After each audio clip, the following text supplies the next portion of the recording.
Okay, that's enough of that pagan stuff. Yeah, let's get on some actual like nice. This is calming music, okay? No, we're not starting the stream now, but we're playing some calming music for the dulcet tones. Okay, thank you guys for being here, but we're gonna start the stream shortly. In the meantime, listen to Kyrie eleison, which is a basic Greek chant, but I'm listening to the Gregorian version that was made by Dan Gibson.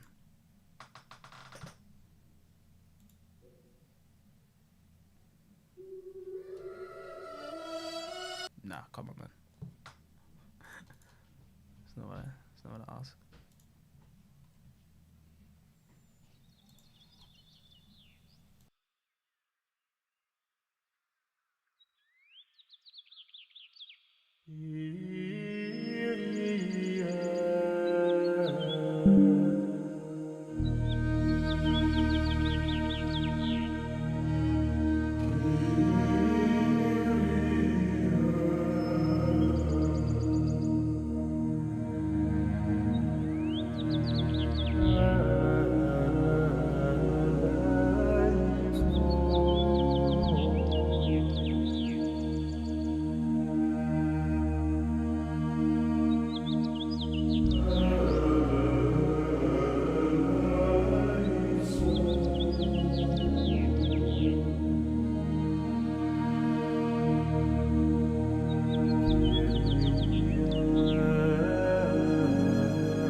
all of that again. Yeah, listen. Chat. First of all, I want to say thank you so much to all of you being here, to all of you riding with me, rolling with me. First things first, I just want to say that we now have a community of 3,000 Brez. We have cracked 3K subs. I don't know what's going on with my headphones, but that's cool.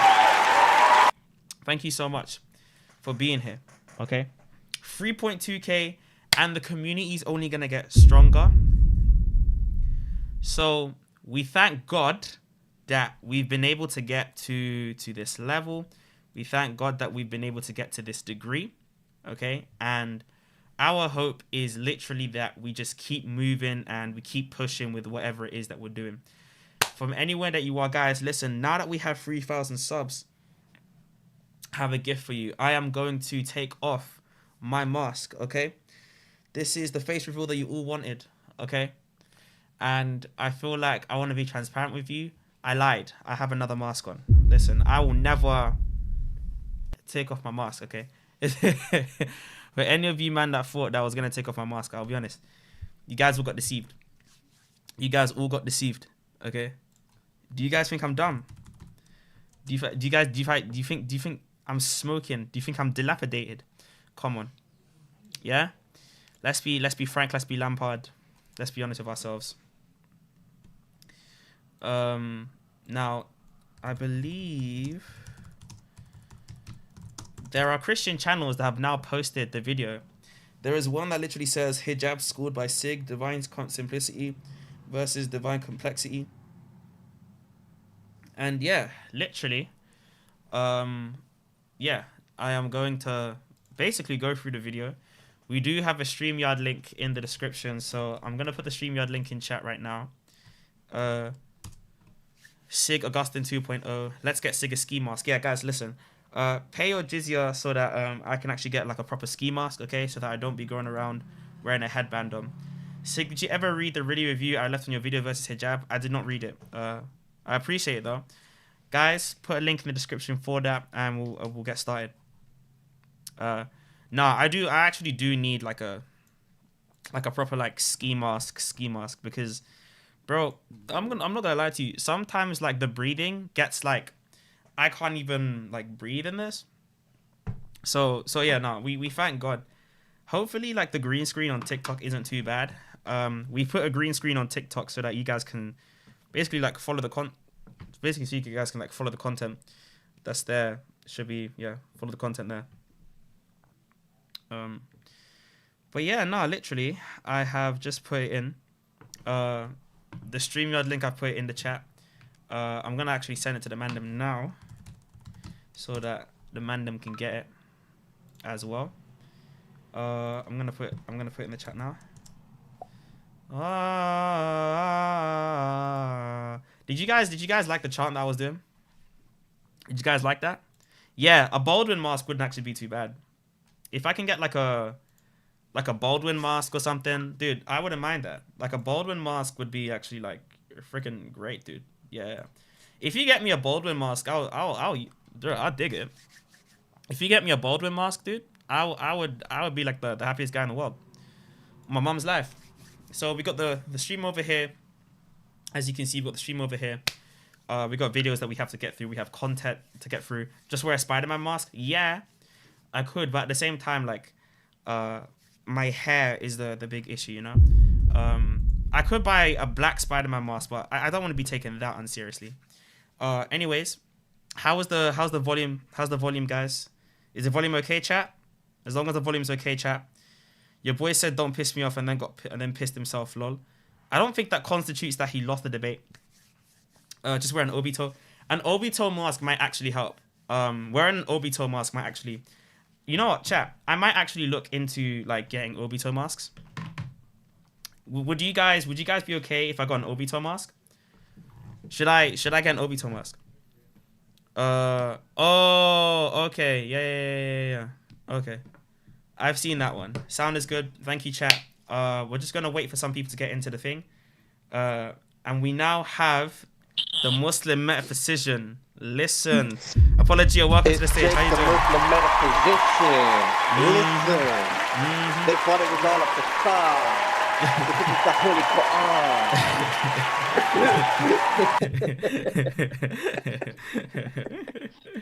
Anyways, guys, What as are you you know, saying, man? not much, man. As you guys know, Apology has been my very good friend for a long time. We've known each other for how long now? Like 4 years? You know each other We've known each other for a long for a long since time. we've been youths, bro. Since we've been youths, literally since we've been Youths youths. in the faith. Youths in the Since faith, bro. Literally. since I feel like I knew you when you were like early on into looking into the whole apostolic thing. Yeah. No, you Yeah. probably did. You probably did know me. Um, this is the debate that we have. We have some content that we're going through, and like I said, it is going to be the main debate between me and Mohammed Hijab. Um, and I said that I was going to look at SIIIG's part on Monday, which we did. And then we said that we're going to look at Hijab's part, well, my part basically, which was today. And yeah, now we have a couple of channels that's posted it. We have most of the Dawa channels that have posted it. Most of the comments in the Dawa channels, I kind of like briefly skewed over them. Most of the comments were like SIIIG's black and he says complicated words. So I don't know how to really take that. I don't really know if that's okay. But like another one just said that I was a thug. So I don't even know how I'm supposed to Hey react to man, that. But these comments are real high IQ comments, man. they're You can very high tell IQ. some real academic intellectuals in these comment sections. Mm-mm-mm. But yeah, guys, listen, chat. We need a new ski mask. We need recommendations for a new ski mask. So comment below, not in the top chat, but in the normal comments when we can. Comment the kind of mask that I should get. Some people have said that I need an Obito mask. Mm. Some people said that I need a Kakashi mask. I've been referred to as the Black Kakashi as well. So we need a new mask because this thing is not breathable. It's affecting my health. Okay. And I need a new So mask and you I need new got a black ideas. ski mask, but you don't ski. Okay. Exactly, bro. So But you snowboard, dash an MC off their peak. Okay, obviously, yeah, man that's doesn't it. dabble in the snow, innit? Man doesn't dabble in the snow. If you get what I'm trying to say. Alright. So listen, chat. We have a lot of stuff to get through. We was gonna have Dr. Khalil and Danny on stream as well, but if we can't get Khalil, that's completely fine. I'm actually gonna message him. I'm gonna message him now and see what he wants. Special Thank guest you. appearance? That's crazy. Assassin7, thank you so much for following the Twitch. We have very cool animations now. We have fat people that fall on money every time someone subs to the thing. And when you don't pay your jizya, again, it's not to humiliate you, it's to uplift me, okay? It doesn't humiliate you, it uplifts me. When you pay me money, I'm being very forward with you. I'm kidding. But yeah, if you do want to help the channel, if you do want to help the content, you do want to help the community, subbing to the Twitch is the best way. Subbing to the Twitch is the best way. Super chats are always open, of course, and we will get like members content, but I just have to like sort that out. It's a lot of stuff that has to get done. But essentially, subbing to the Twitch is the easiest way to help me. To help me. And so that's what's gonna happen. YouTube chat, you guys have been so supportive when it comes to this stuff. Now my content on TikTok has just been flagged for not engaging enough, and I don't really care. So that's, yeah, I don't really care about that, but it's calm.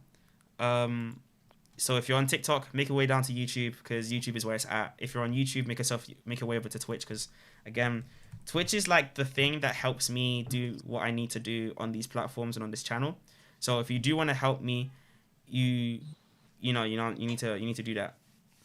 We're very close to our 40 sub target, and yeah, we just wanna get that done. Anyways, so do you have any thoughts before we start the debate, Apologia, about anything that you know about Mohammed Hijab, his thoughts and stuff? To be honest, I think that the dialogue spanning from SY to U shows that this guy is just a sophist. He's a rhetorician. A lot of the time in these like debates that we're about to watch right now, you're gonna see him talk about things that he doesn't really know about. Yeah. But because of this like facade that he likes to portray himself as this big, strong Muslim alpha male man, Yeah, yeah, all yeah. of the comments are going to glaze him because they're going to think, "Oh my gosh, hijab just schooled you. Hijab uses big words. Hijab sounds so smart and strong." But this is just rhetoric. We need to learn how to separate rhetoric from arguments, right? So notice that none of the comments in these Muslim comment sections will say hijab won the debate and here's why, and actually give an intellectual reason. They're just going to say stupid stuff like you said, like, oh, do you have to use all these complicated words to become Christian? Alhamdulillah for Islam. Keep it nice and simple with Tawheed. And just stupid stuff like that, man. But So here, yeah, so let's get into this the is videos. this is the when they fight. First of all, by the way, guys, I've never claimed to be an ex-Muslim. I'm not an ex-Muslim, but this is the thing. These are the newest comments, as you can see. Judging from their age, they're not children anymore. But why don't their brains seem to work at all? What's worse, they've lost their sense of shame. They seem to like the hobby of embarrassing themselves in the eyes of people or viewers around the world. So what is actually wrong with their brains, or do they deliberately do this ridiculousness because they get paid? Okay, 3 intelligible operations, but supposedly they have the same will. What? I never said 3. That does not make sense at all. How's God have the Three same will as intelligible Jesus? operations. So there's 4 persons in the Trinity? I guess so. How's God have the same will as Jesus when Jesus prayed to the Father? It's Refuted, so man. over. 2,000 years refuted, man. It is so over, bro. But as you can see, like the comments on the video were just like, half of them are like, hijab has truly matured. His patience for such a rude, confused brother. Philosophy is the study of confusion. All I'm gonna say is Wadi Bamba, these man on procession, lol. What did Papa? That's just racist. That's just racist. Muslims in the comments proving that they lack mental capacity. This is beautiful. I genuinely laughed so hard as the fellow went on this long-winded tirade that was basically pure conjecture. So you just didn't understand what I'm saying. How can anyone keep up with such a long-winded answer to such a simple premise/question? There you go. You just couldn't keep up. Thank you. Oh Allah, because of the factually criticism of the what? Because of the factually criticism of the Trinity and no answers for their script, they begin to create philosophy fantasy explanation without evidence. All this talk without any fundamental proof to back it up. I just appealed to Aristotelianism. How is that bad? I don't. Okay. Someone said, yeah. Subhanallah, thank you for your patience, brother Hijab. These kids have been brainwashed completely. Where are they getting all these invented theories from? Wow, you need to be a genius or a philosopher to understand Christianity/Trinity. I don't think the other Christian guy even understands the fallacy these kids are putting forward. It's ridiculous. You guys better come back to the God of all creatures, Allah. So you just don't understand the content, and that's fine. Like, you don't have to know this. But Hijab, claiming to be an intellectual, right? He claims to know the content. So again, because he claims to know the content, then then I proceed with he that knows the idea. content. He said that Allah is composite. That clearly shows he knows the content. So mental gymnastics. What a lot of mess to explain the Trinity. I saw the whole clip. These boys are genius, and it's not about Christians or Muslims. It was about how they can reason away from the book. Huh. That was actually a nice comment. What the heck? Reason away from the book. Yeah. Does he mean that like a bad way? As in like, because like the whole point that Muhammad Hijab was saying is like, you can't understand the Trinity like without like the Bible and stuff. Oh yeah. Right. So Yeah. like that part was what he asked me for. What is a debate? Well, I was just gonna say the thing is like Hijab's point isn't just can you understand the Trinity without. He's like, can you prove the Trinity, like the actual doctrine? Yeah.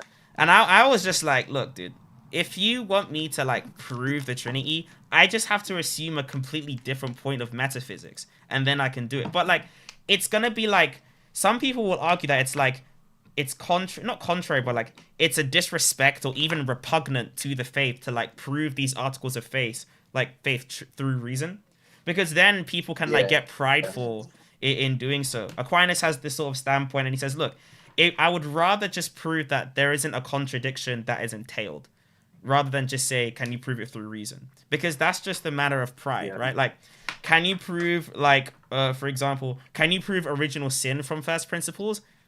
Yeah, like, do you know what I mean? So there are certain principles already, or like, could you prove the fact that human beings fundamentally are unable to hit the propensity for good without help? Yeah, right? Like, it just depends on what you assume or believe. Anyways, yeah, I know Ananda's not gonna be here, but this is basically the thing. This is the stream. 58 of you guys are here already in 24 minutes. We appreciate you on TikTok. How many guys are on Twitch? We have almost 10 people on Twitch. Guys, if you haven't already, make sure you like, comment, and subscribe. Turn on the notifications so you can see the next time we upload. And please tell a friend to tell a friend to tell a friend. Leave a very nice review in the comment section below. Don't be crazy. And yeah, man, if you're listening to this on Twitch, pay your flipping jizya. Listen, I need money. I'll be honest. I need to get a better green screen. I need a trim. And I want to be eating deli meat, okay? And deli meat is expensive. Do you know what I mean? Deli meat is expensive. We have someone that just joined the community. Thank you so much for subbing. Thank you so much for subbing.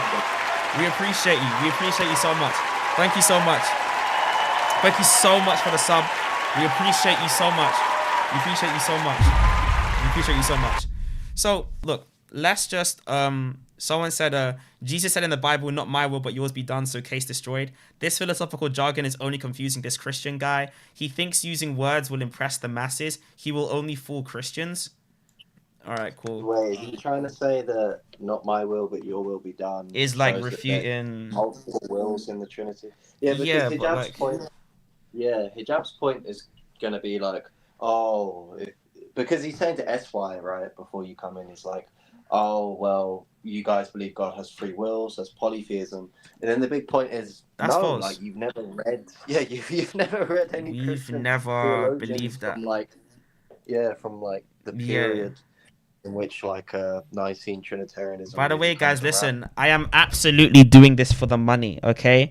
I am absolutely doing this for money. Do not ever think that I'm being humped. No, I'm kidding. Guys, come on. It's called a joke. So apparently we can't make jokes. Thank you so much, CCW, for the Prime. We appreciate you for the Prime. Ink701, God bless you, again. Just chilling the stream. Don't worry, the ads are not that crazy on Twitch. The ads are on YouTube, apparently, but that's fine. But as you can see, look, the comments range from SIIIG is black and from the hood. People mocking the phrase intelligible operation. And look, even this, right? Look. Muhammad Hanafi, right? Look.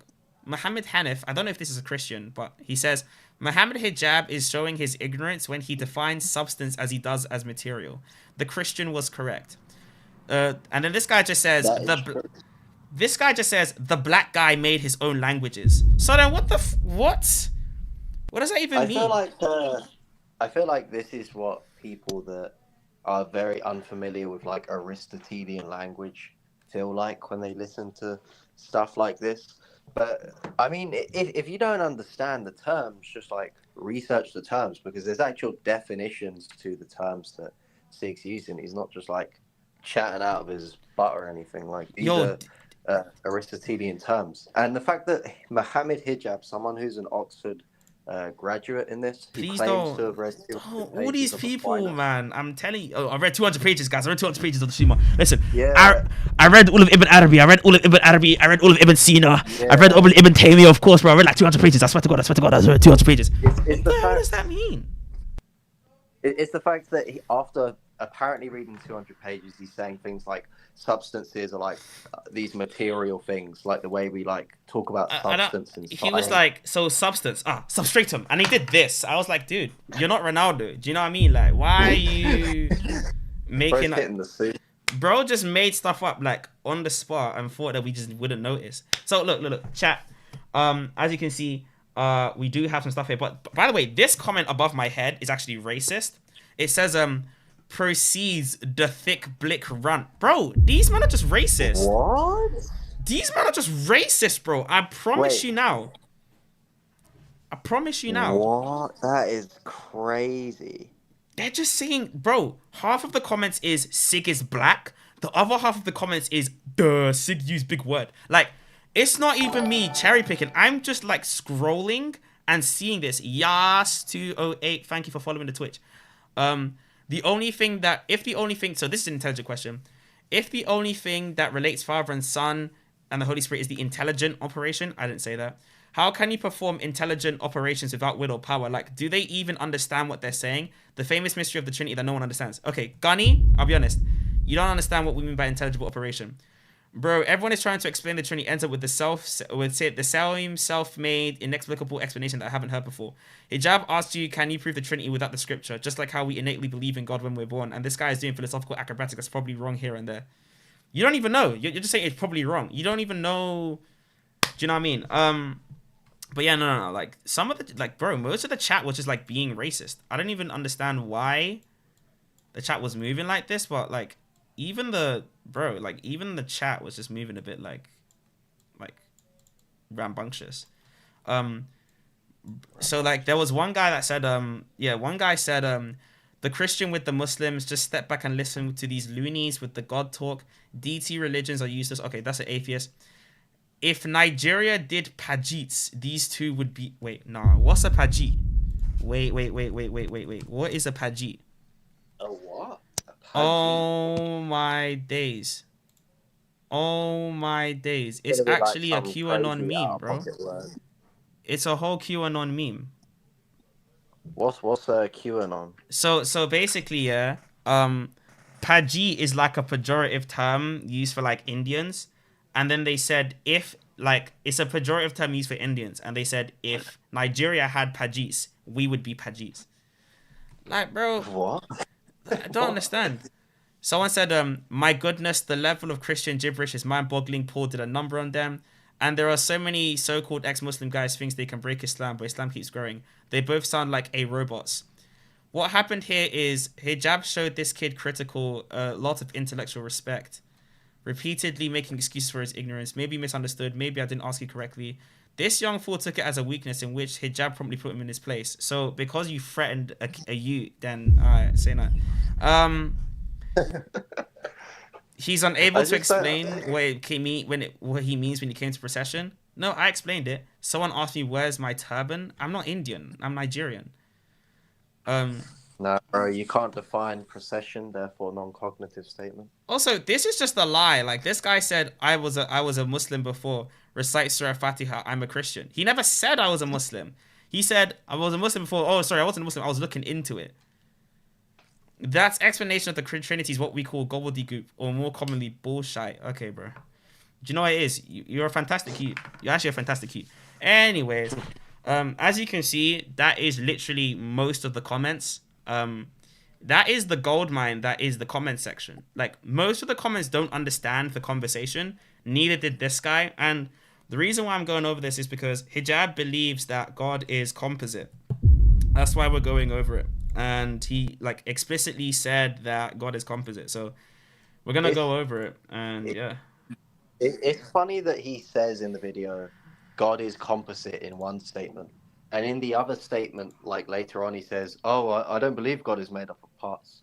Well, what do you think the word composite means, bro? Like, do you know what I mean? Like, he doesn't actually know what the words mean. Like, if he knew what the word meant, he wouldn't affirm this for himself. But anyways, man, I went through a bit of the video before. This is SIIIG's version, because I don't actually jump into the debate until like later. So you're gonna have to go back and then. Also, yeah, it's this thumbnail, isn't it? Like, extremely disrespectful, like that. No, it's extremely disrespectful, isn't it? I'm not gonna cuss you for spelling, but if you're just gonna be racist to me, I will point out the fact that you can't spell words. So, but anyways, this is the Speaker's Corner Revival video. This is the actual video on Divine Simplicity. So I recommend you guys go watch that. Yeah. So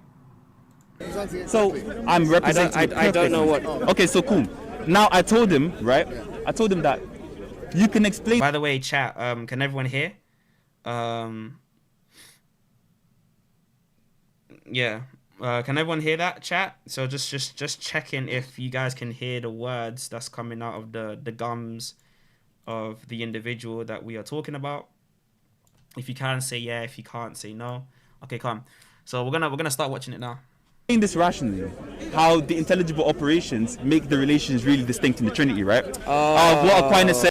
Yeah, so the intelligible operations, as I'm literally going to explain now, if I remember properly, are just the operations that are proper to the intellect. So we have operations that are proper to the body, for example, nutrition or just eating food. And then we have operations that are proper to things that possess an intellect, and thus they can like reason. An example, both the two intelligible operations are intellect and will. So within one human being, within one intellectual agent, you have the agent itself, the agent's intellect, and then the agent's will. Now, why this is important is because Trinitarians and Christians use this as an analogy to suppose how God, as the highest of intellectual substances, would have these three realities in a more eminent way. So typically the idea is that the Father would be considered the agent in this example, the Son is the intellect or procession of intellect qua intellect, and then the Holy Spirit represents the procession of will, of love as of the will, right? So the procession of love, the procession of intellect, and then the agent itself.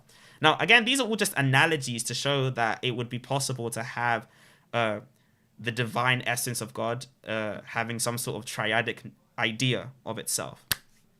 But yeah, the idea of these intelligible operations, when we boil them down to God, who is just existence, or as the modern analytics will say, is a semantic prime, these are the things that you could like attribute to God or appell it to God. All right, so let's begin. Then in question 28. Oh, as in the distinction between like intellect and will. See, I literally just said it, as in the distinction between intellect and will. I didn't even like. I literally said that. My fucking guy. Nigerians, we got in the bag. I understand. Can you explain to? Maybe you can help me. We're trying to understand on his. There's no other side, bro. Sid, There's no other side. would you say Yeah, I'm gonna. the Father, the Son, the Holy Spirit? So Hijab isn't that tall. I'm just short. So I'm like 5'11", and Hijab is like 6'5", 6'6". To be honest, he's in the wrong sport. So that's what I would say. But yeah. They don't have separate wills. Yeah, they don't. They have. They're identical in will. So. Identical wills. No separate wills. No separate power. No. They have one will, one power. Okay, Yeah. no problem. Well, can you explain to me what the relationship between the Father, the Son, and the Son, and the Holy Spirit is? I don't really understand the question, but Yeah. So this question was like very unclear. What do you think about that? Apology. I think that in Hijab's mind, because we need to think about where he's coming from, right? Yeah. He's coming from all his studies about the Trinity in these like modern analyticists is usually going to be like defining person as center of self-consciousness. So for him, once you're denying that there's distinct centers of self-consciousness, he's thinking, okay, that's modalism. So how on earth can you say these are distinct persons, right? Well, why would why would that be modalism? Wouldn't that just be like tritheism? Well, no, because he's thinking in his mind that if there's no distinction between like the wills of these persons, and they all have the same will, then they're just the same person, right? Because for him, if will and intellect is tied like specifically to person, right, and that's his definition, then under his thinking, he's thinking, right, that's just one person, right? So I'm going to ask him, how on earth can they be distinct now? So I think that's what he's trying to get at here. But obviously, we're just going to ask with a different definition of person, which is a subsistence and a rational nature. Yeah. So, by the way, guys, I don't know if questions are going to be open, but definitely if we get through the majority of the video, then it'll be calm. Like we've gotten through like 1/36 of the video, 1/46 of the video, so that's good. if what you mean is what makes those things like distinct, for example, like what makes the Father and the Son distinct. So it's going to be due to the notions. So Aquinas has this. Nah, this thing is bugging, man. My headphones are bugging. I don't understand why. My headphones are bugging. Also, as soon as Hijab hears about notions, right, even though supposedly he's read 200 pages of Aquinas, supposedly. As soon as he's going to hear terms like passive spiration, begettingness, paternity, things like this, I'm pretty sure his brain is just going to switch off, and he's not really. Yeah, he signs out when we introduce like subject terminology. Yeah. Like, Finally. now, What okay. happened? There was some good wrestling going on. I know, but I got called. So okay, go ahead. so I'm assuming you've read the prima pars on this issue, yes? Don't assume I've read anything, please. It's not, God, that's a cop out. That is a cop out. That is such a cop out. Do you know what I mean? Like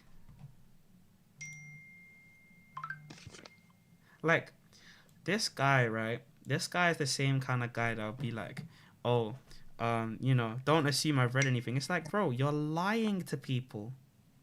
You're lying to people. It's going to be that like debate tactic where you like feign ignorance, so that just in case someone like asks you if you know something, you can, instead of looking kind of like ignorant in front of the audience, you can just say, just treat me like I'm ignorant. Just treat me as if I'm ignorant. Treat When me in like treat me like an actuality- idiot. I'm like, I'm Yeah. not, because you don't claim to be an idiot. Like, Exactly. do you know what I mean? Like, if you specifically came as someone that wants to learn, then I would. But you're projecting, because you're saying if I ask an athlete like, oh, treat me like I don't know what's going on, it's because, right, I'm either assuming that this individual is articulating something that I have not heard, or I just don't know enough content to ride with the conversation. And either or, in the case of hijab specifically, most people it's fine. In your case specifically, it's bad. Like, it's not good. No, because deal with me like I'm a complete beginner, No. which I am. Tell me. You see, which I am. I told you. He admitted it. Thank God. At least he's honest there. Treat me like a beginner, which I am. But he's clear from other statements he's made. He's clearly not a beginner. So I don't know. Like, so which sentence is he lying in? Is he lying in that he's read 200 pages of Aquinas, or is he lying in this sentence here? That's the question. I don't even know. Either he's read 200 pages or he hasn't. And again, you can still be a beginner in Aquinas and read 200 pages. Blood has done neither. Like, I don't. How do you quantify that? Like, I read 285 pages of the Summa Theologia. Yeah, but this conversation only really requires you to have read the first 30 questions of the Summa. Yeah, you only need to read like maybe up to question 34, right? If you've read up to question 34, then it should be fine. And then if you read certain places in the commentary on the sentences and the diente, then you should be apt enough to have this discussion. Anyways, yeah. In the beginning. the only reason is when you talk about Father, the Son, the Holy Spirit. Okay. look, the only reason is because Yeah. if you were So again, he's not gonna interrupt me. Hopefully he doesn't interrupt me. explaining something to me, Yeah. and I already have assumed prior knowledge, there would be no reason as to why you would need to explain the Sid, concept. I'm sorry, I'm not asking you to ask me what I've read. I'm asking you. I didn't say that. I'm asking if you know what's going on. Like, dude, like, you don't need to read Aquinas, right? Maybe you didn't read Aquinas. Maybe you read a commentary. Maybe you watched a video, right? Or maybe someone explained it to you, like I did. You know, like, it could be one of those options. But in your attempt to like make sure that no one ever thinks that you're dumb at something, like, you feign this intellectual superiority, dude. It's just a bit cringe. I'll be honest. It's just a bit weird. No, I'm just saying if you're familiar. Sid, I'm not familiar. That's why I'm asking. Okay, questions. there you go. There you go. See? He's not familiar. He's not familiar. Thank you. I'm asking a question. Yeah. He's saying that the Father, the Son, and the Holy Spirit, they have one will. Yeah. They have one power. My question to you is, so therefore, what is the relationship between the Father, the Son, and the Holy Spirit? What relationship they have with each other? So the relationship that they have with each going other. back to what you God bless everyone, but we need to hit the like button. Yeah, guys, listen. There's 74 blood clot people in here, and there's only 13 likes. Are you deluded? Get the That's bomber, crazy. get the bomber Ras clot likes up, yeah, and make sure Let me check if I've liked as well. Let me check if I even like my own video. Do you get like? I have to check if I like my own video. But yeah, go on. You said what makes them distinct. Go ahead. So what makes them distinct would be the notion. So Aquinas has this idea that with certain persons, there's going to be certain concepts attributed to them. So for the Father, there's going to be two notions. I believe it's inascibility and paternity. Paternity, yeah. So inascibility is going to be the idea that the Father does not proceed from any person in a logical sense. Exactly. And then paternity is going to be the idea that the Father begets the Son. Now, there's going to be another idea as well, which is going to be, yeah, I'm just explaining, yeah, you don't need to. Yeah, I don't even understand why he did that. Look. Like, he does this thing where he keeps, like, saying, like, he tries to, like, interject specific things. And it's like, dude, what the heck are you talking about? The idea that the Father... Whoa. What the heck is wrong with my headphones, bro? Oh, I'm wearing on the wrong ears as well. Begets the Son. Now, there's going to be another idea as well, which is going to be... Like, why did he say Holy Spirit there? I don't understand. Like... Oh, you pigeon-hearted weasel. Shut up, Apologia, shut up. You pigeon-hearted pusillanimous weasel. You pusillanimous, pigeon-hearted, pusillanimous weasel. You are an academic You're fraud. nothing, boy. You are nothing, boy. I will be your teacher. Have you seen my recent video where I put clips of him in there? Oh, did you? I'll watch your video afterwards. After the stream ends, I'll go and watch your vid, and then I'll leave a message. Because I left a comment. I said, ladies... With gentle hands. W's in the chat. W's in the shot. W's in the shot. W's in the shot, guys. W's in the shot. Anti-Shubhat said, I can see this is another Cope Live. Even Orthodox Christians do better than the current Catholic apologists. I'm not. Dang. Catholicism I'm not refuted. Catholic. Hey, it's so Jova for the Catholics, dude. It's so Jova. Yeah, I can't lie. If you accept Filioque, you going. Yeah, you going to hell. You going to hell. You going to hell, boy. Boy, what the hell, boy? Boy, what the hell, boy? You can't make additions to that creed there, boy. You can't make them additions to the Nicene Creed, my boy. Well, yeah, no, I don't get it. Yeah, I'm just explaining. Yeah, you don't need to. Yeah, so when it comes to the idea of the Son, and I'll come back to the Father because there's one more, but it has to be explained in light of the Holy Spirit. Exactly. The Son is going to have the idea of filiation, which is the passion in regards to the action of paternity. Okay, so I understand that there will be people that actually don't understand the thing that I just said. However, because I had like a little like sliver of time on my hands, I actually have like a presentation, okay? Like, look, like I actually have oh wow a PowerPoint presentation on what this is. So just to clarify, like as you can see in the chat, guys, that is what the notions are, okay? So that's not really that hard of a... screenshot this diagram. This is a good diagram. So, look. This is just a visual conceptual analysis. See, I could be long-winded, people. Look, this is just a visual representation of what's going on, okay? You can actually see, like, what's going on, okay? Like, that's the notions, okay? That's the notions. Hey, bro, what's that thing on the bottom doing there?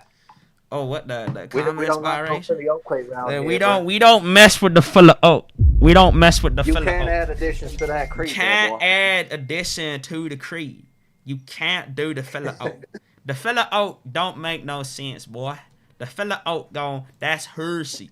Anyway, so yeah, so as you can see, guys, inascibility, ungenerateness, active spiration, passive spiration, filiation, paternity, like these things are not really that hard. So again, Father begetting the Son, that's the action, right? The giving of act in a relative sense.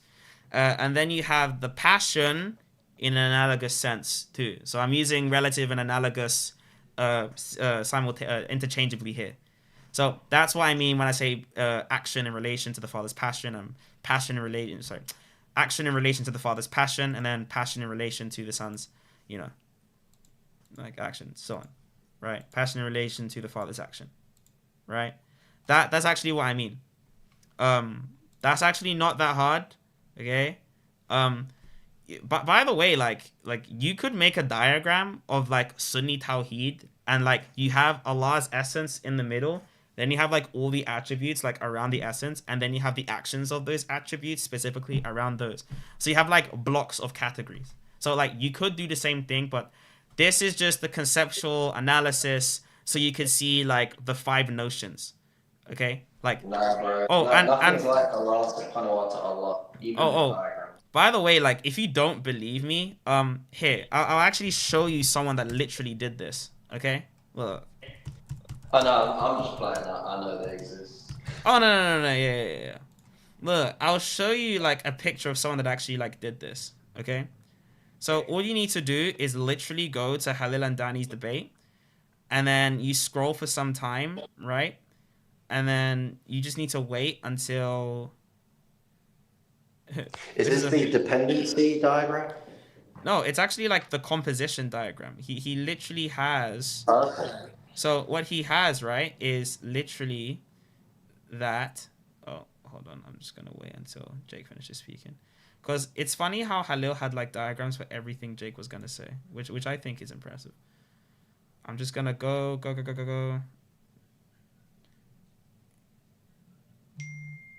I have to keep like a steady hand, because if I don't, like I'll probably like miss certain things. Oh crap.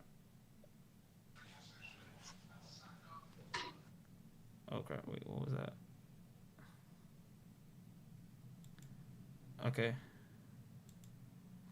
So it's here in this debate. He then grades Jake's debate. Here you go. Look, see? Look, you could do the same thing, right, with Atari Tawheed. Look, you have Allah's essence. Then you have these uncreated entities like life, knowledge, power, will, seeing, eternity, speech, hearing, and so on, right? And then hearing is coming down, speech is aboveness, you know.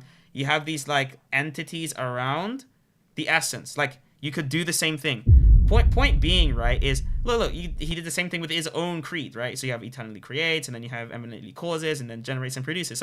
So look, you could do the same thing, and you just show a conceptual analysis, okay? Like, that's it. You can literally do the same thing. And again, this is just academically speak. By the way, this is funny, right? So you have the Zahari meaning and the Ta'wili meaning, and then, you know, for God's hand, like, Jake doesn't really know what to do. Great debate, go watch it. A hand is just a thing that grabs things, bro. It's just a thing that manipulates matter, but we don't know in what way, right? We don't know if it reduces potency to act. We don't know what that means. But look, the point is literally like, you could draw a diagram of this thing and like it would be the exact same. Okay. Now again, in this debate, if you are a Muslim and you're watching this and you're thinking, they're not entities. Allah is one thing, dude. They're not existent things. What? Yeah, Hijab says that they are a conglomerate of entities. Like he when I say that they're a conglomerate of entities, he said separate as well. Oh yeah, we're gonna get into that. And I'm assuming you know what action and passion are. Now, when it comes to the Holy Spirit, there's going to be this. Apology, you were gonna say? I was just gonna say it blew my mind that this man said separate in the debate as well. Yeah, that was. He used that specific word. Like, I'm pretty sure that even people like Jake aren't going to use that word. Yeah, right? Jake would never listen. Shout out to King Jake, the Muslim metaphysician. Okay. The Marcus Rashford of the Dawah apologetic scene right now. So that is the thing. Okay. Idea of passive spiration. This is the passion in relation to the action of active spiration, which is attributed to the Father as well. And in Catholic missiology, specifically on the issue of the Filioque, they would also attribute active spiration to the person of the Son as well. So there's around 5 notions in God. So these things are going to act as distinguishing like notions. So what makes the Father distinct from the Son? Oh, that's the fact that he has innascibility and eternity. I explained that before. Can you explain it again, please? So I told you. See, like I already explained it I explained it. He doesn't know the words. He doesn't know. Like, he doesn't. His brain switched off as soon as he heard passive spiration. He's like, I don't know what that means. I don't know what that means. I don't know. I'm too like I don't know. Like I explained. Bro, as soon as you start saying that, it's just like MohammedHijab.exe stops working. Stop working. Literally, bro. Literally. MohammedHijab.exe literally stopped working. Okay, so anyone that's watching this, right, just like watch the debate and like write down the things that I say and write down the things that Hijab says, and you can see that the content that I give him, he doesn't willfully confess, oh, I don't know. He just says like repeat again. I'm like, dude, what the heck? Stability is the idea that the father does not proceed from any other person. Okay, very clear, right? Very clear. Okay. So paternity is just going to be the fact that the father begets the son. The father. He asked me to explain what the terms mean, and he doesn't want me to finish the explanation on what the terms mean. What's going on? Okay. Does not proceed from any other person. Yeah. Yet the son does. The son proceeds from the father, yeah. From the father. How? Yeah. How? Yeah, how does that happen? Intelligible. How? I don't know. I'm kidding. Wait. Hey, oh man, yeah. So the idea is this the thing? We don't delve into the kayfiyya or the modality. We don't delve into the kayfiyya, bro. Now in the next life, we will absolutely know the mystery of the Trinity. However, I give an answer here though, which is basically what he's asking for, like the method by which the father does the thing. But it's important to understand that this isn't a method, the same way that the father has the principle of creation proceed from himself. Okay. Yeah. So Aquinas, again, I'm assuming you haven't read it. Yeah. Aquinas says in question. You haven't. Hello. Aquinas says in question 28, and I think we went over this last time we had dinner.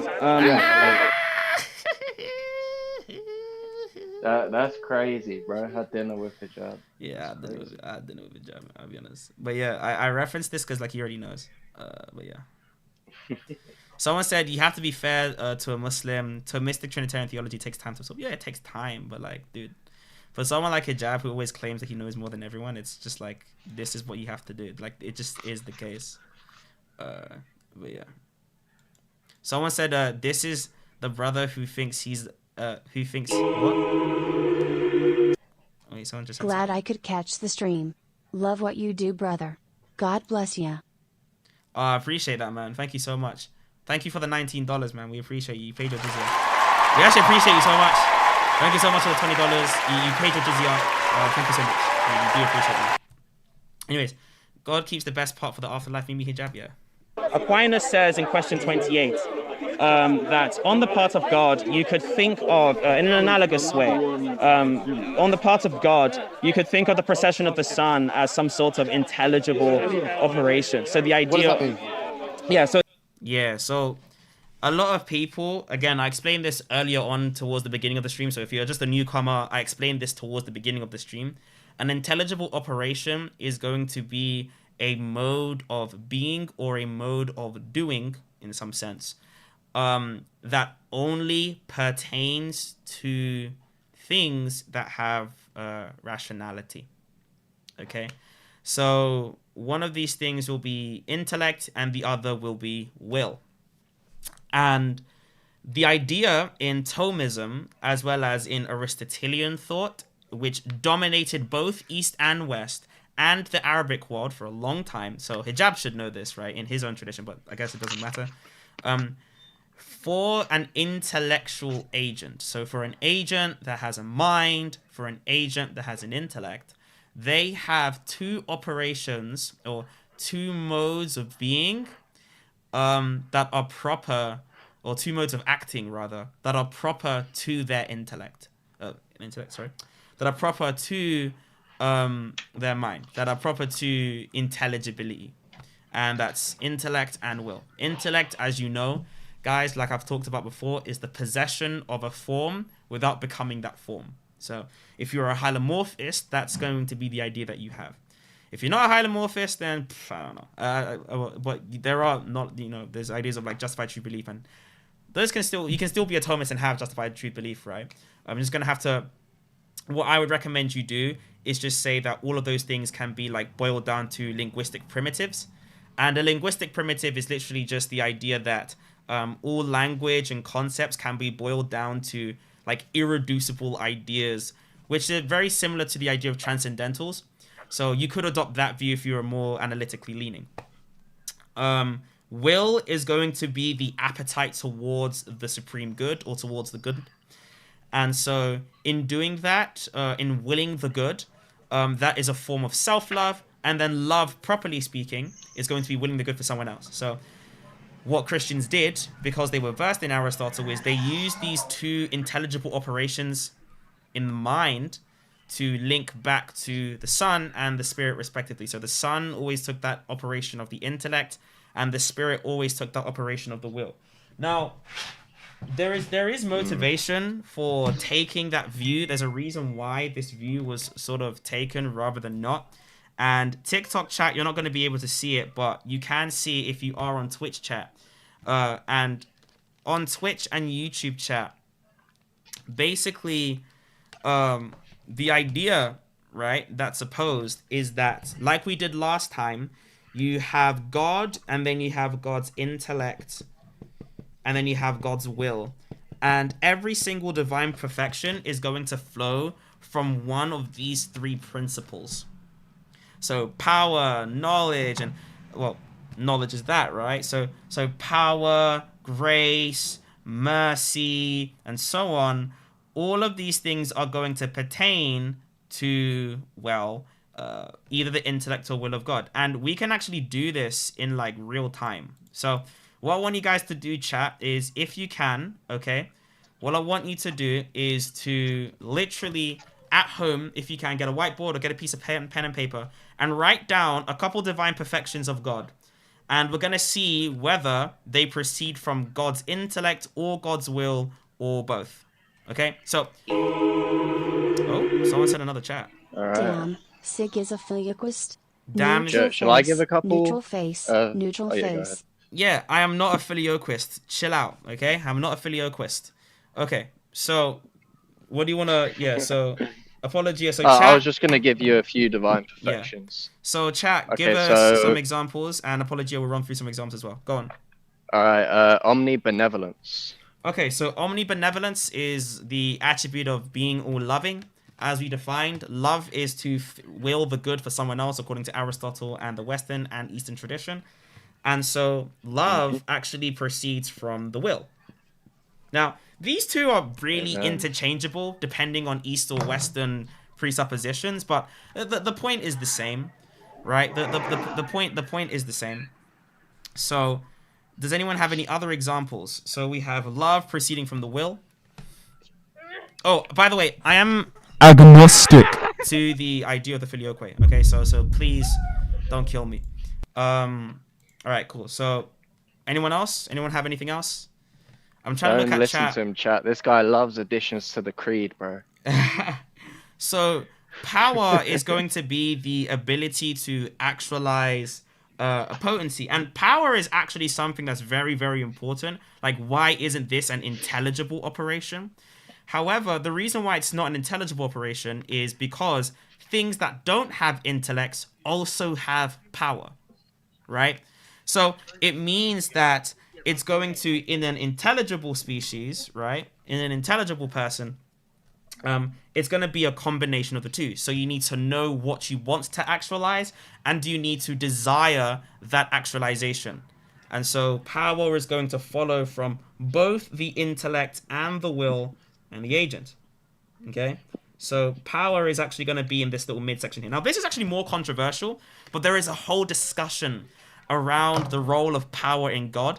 And most of the scholastics concluded on the latter. So that isn't really an issue.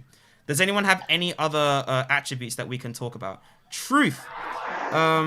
Truth isn't necessarily an attribute. That is actually just identified within. We're thinking of divine perfections that flow from the essence. So think of, for example, goodness, right? So there's goodness, truth, unity, right?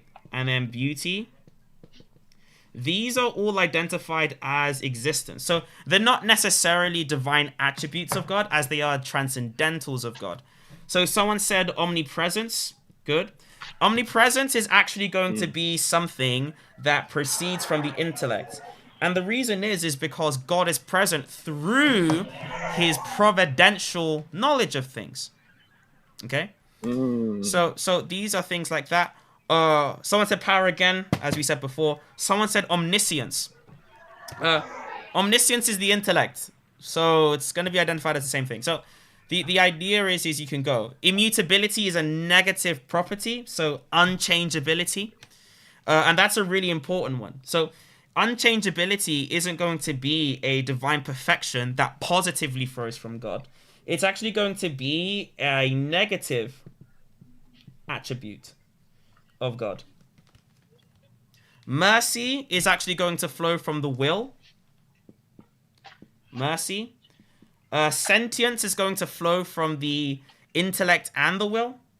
But we're going to put it in the intellect here because you need to will mercy for people or understand such. Oneness of person is going to be, again, a transcendental unity. So these are all the things. And again, we want to think of things that flow from God to creatures. Try not to think of attributes that are negatively applied to God. So an example is immutability. When you say God is immutable, you're actually denying something of God. You're not positing something positive of God. You're saying God isn't X. We're trying to think of things that God is that don't just identify with being, but are truly things that proceed and flow as perfections about God. So those are what we mean by divine attributes. Oh, right. Here you go. Oh my gosh. Athletics, thank you so much for commenting. Guys, all Muslims are welcome in the chat. But if you do want to see the diagram that I'm talking about, please go to the Twitch and please go to the YouTube. Someone said altruism. Well, altruism is willing the good. And again, that's going to pop up from the will. So again, these are some really good examples. Would God's judgment be a property of God's power which relates both to God's will and intellect? Yes. Nice. And his judgment is going to be justice, right? But justice proceeds from the love, which proceeds from the will. Right? So you're going to see the more and more, these things either lead back to the intelligible operation of intellect or the intelligible operation of will within the being of God. Now, again, right? That's completely fine. Okay? Does anyone have any other examples? Life. Love. Yeah, love proceeds from the will, like we said before, willing the good. Life is a really good one, right? Life is a really good one. However, life is going to operate from the power of God, right? When you say that he is living.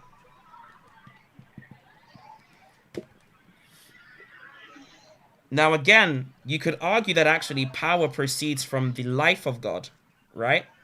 So the life of God or God's property of living is going to come from his will, as well as his intellect, as he can conceive of his own being. And then his life is going to, obviously have his power extended from that. So that's the idea that we have without boring you guys too much. Okay? So that's the idea. But intellect and will both just lead back to the one person of the Father and something. Foresight, again, is intellect. Okay? All right. So the procession of, I believe it's the procession of the intellect itself in the knower. So the idea, so he pulls from Augustine, who uses the idea of knowledge in the Trinity. So the person of the Father knowing everything, you would agree that the person of the Father knows everything? I'm asking if you agree. I don't believe in the person of the Father. So it's, we can just use the principle, Muslim, so the principle of God, right? Principle of God as the principle of God. So he's like, I don't believe in the person of the Father. And that's actually fair enough. But I think it's personally being pedantic. But that is actually fair enough. But we know what we mean in this conversation. By the person of the Father, we just mean as like a first principle without principle. Hey, Test the Claim is here. He said, yes, SIIIG. May Ahura Mazda bless you. I appreciate the sentiment, buddy. I appreciate the sentiment. Existence. Would he know everything? Yeah. Okay. Would he also know himself? Can we just stick to it? I'm learning from you. I understand. Wait. Did you guys hear what happened? Wait, hold on. Listen to this. God as existence. Would he know everything? Yeah. Okay. Would he also know himself? Can we just stick to it? I'm learning from you. He's what? Sorry. He's what? Wait, apology. I think he said he's learning from you, bro. Nah, that's a lie. Wait, hold on. Run it back. I might understand. I might be tripping. The principle of God, right? Principle of God as existence. Would he know everything? Yeah. Okay. Would he also know himself? Can we just stick to? I'm learning from you. I understand. Guys, you heard it here first. I am the Ustad of Sheikh Mohammed Hijab, guys. Okay. Obviously, I'm joking. Obviously, it's a joke, right? But yeah, that's the point. Yeah. And the way can we get to? And I am actually this is the relation. What is the relation? The relation of the father begetting the son. Intelligent operation. Intelligible operation. Yeah, can you explain that to me? And I was doing that the way Aquinas did, by starting with the person of God for our Father. Now, since you rejected that, I just substituted the word Father for Allah so it can make sense to you. No, but yeah, and I don't understand how you didn't get that, bro. Are you at the shops, bro? Bro, I'm at McDonald's right now. This guy my is ordering McDonald's. My bus is taking 15 minutes. So I'm just getting a drink from McDonald's. Someone said, SIIIG, may Allah guide to the true monotheism of God found in Islam. Godwin, I appreciate the sentiment. I do believe that I have monotheism in Christianity and so on. Charlie asks, is this you in the video? Yes, it is. Substitution with false context is why your religion has many consistent... Yeah, I know. Consistencies. Yes, my religion has many consistencies. Muhammad doesn't edit Dawawise's channel. No, it was Mansour and stuff. But this is actually a different person. This Speaker's Corner Revival. Oh, inconsistencies. Ah, right. Ironic as you spell inconsistency inconsistently. But hey. Dang, mate, maybe he's inconsistent. Maybe. we don't believe in that. So when God says, for example, that God knows, so when Aquinas says that God knows everything, he also says that God knows himself in a supreme and eminent way. Sure. Now, he also knows himself... Is that the Father or the Triune God? This is referring to the idea of how you could conceive of the Father knowing himself. So he says that the Father, since in knowing himself, knows everything about himself, including his property of existence and essence as being identical. So that thing, including his property of existence and essence as being identical, he would also say that... I will admit, that was unnecessary. That shit wasn't... Actually, no, it wasn't. It was actually very necessary. It was because, like, we're just talking about essence, existence, distinction, bro. Also, you know my boys from uni? Bro, my niggas from uni just found... Which boy? No, just one of my boys. I won't say anything, innit? One of my boys... Not him, not him. No, not him. Not him. Someone else, some black guy. He found the TikTok, bro. Listen, if you're from Oxford and you're seeing my TikTok, scroll past. Okay, listen. Scroll past. Bait him out, bro. But leave me to make my content, please. Leave me to make my content. Let me make my content in peace, please. Let me make my content in peace, bro. Please, bro. SIIIG, is the operation of will the same will that the person share? Oh, by the way, this is just analogous. Okay? Man says 6 nuggets. Would you consider SDA heretics? Maybe. Anyway, let's continue still. This knowledge of himself, the self-knowledge, would also really exist. Now, this is going to be constitutive of a second reality.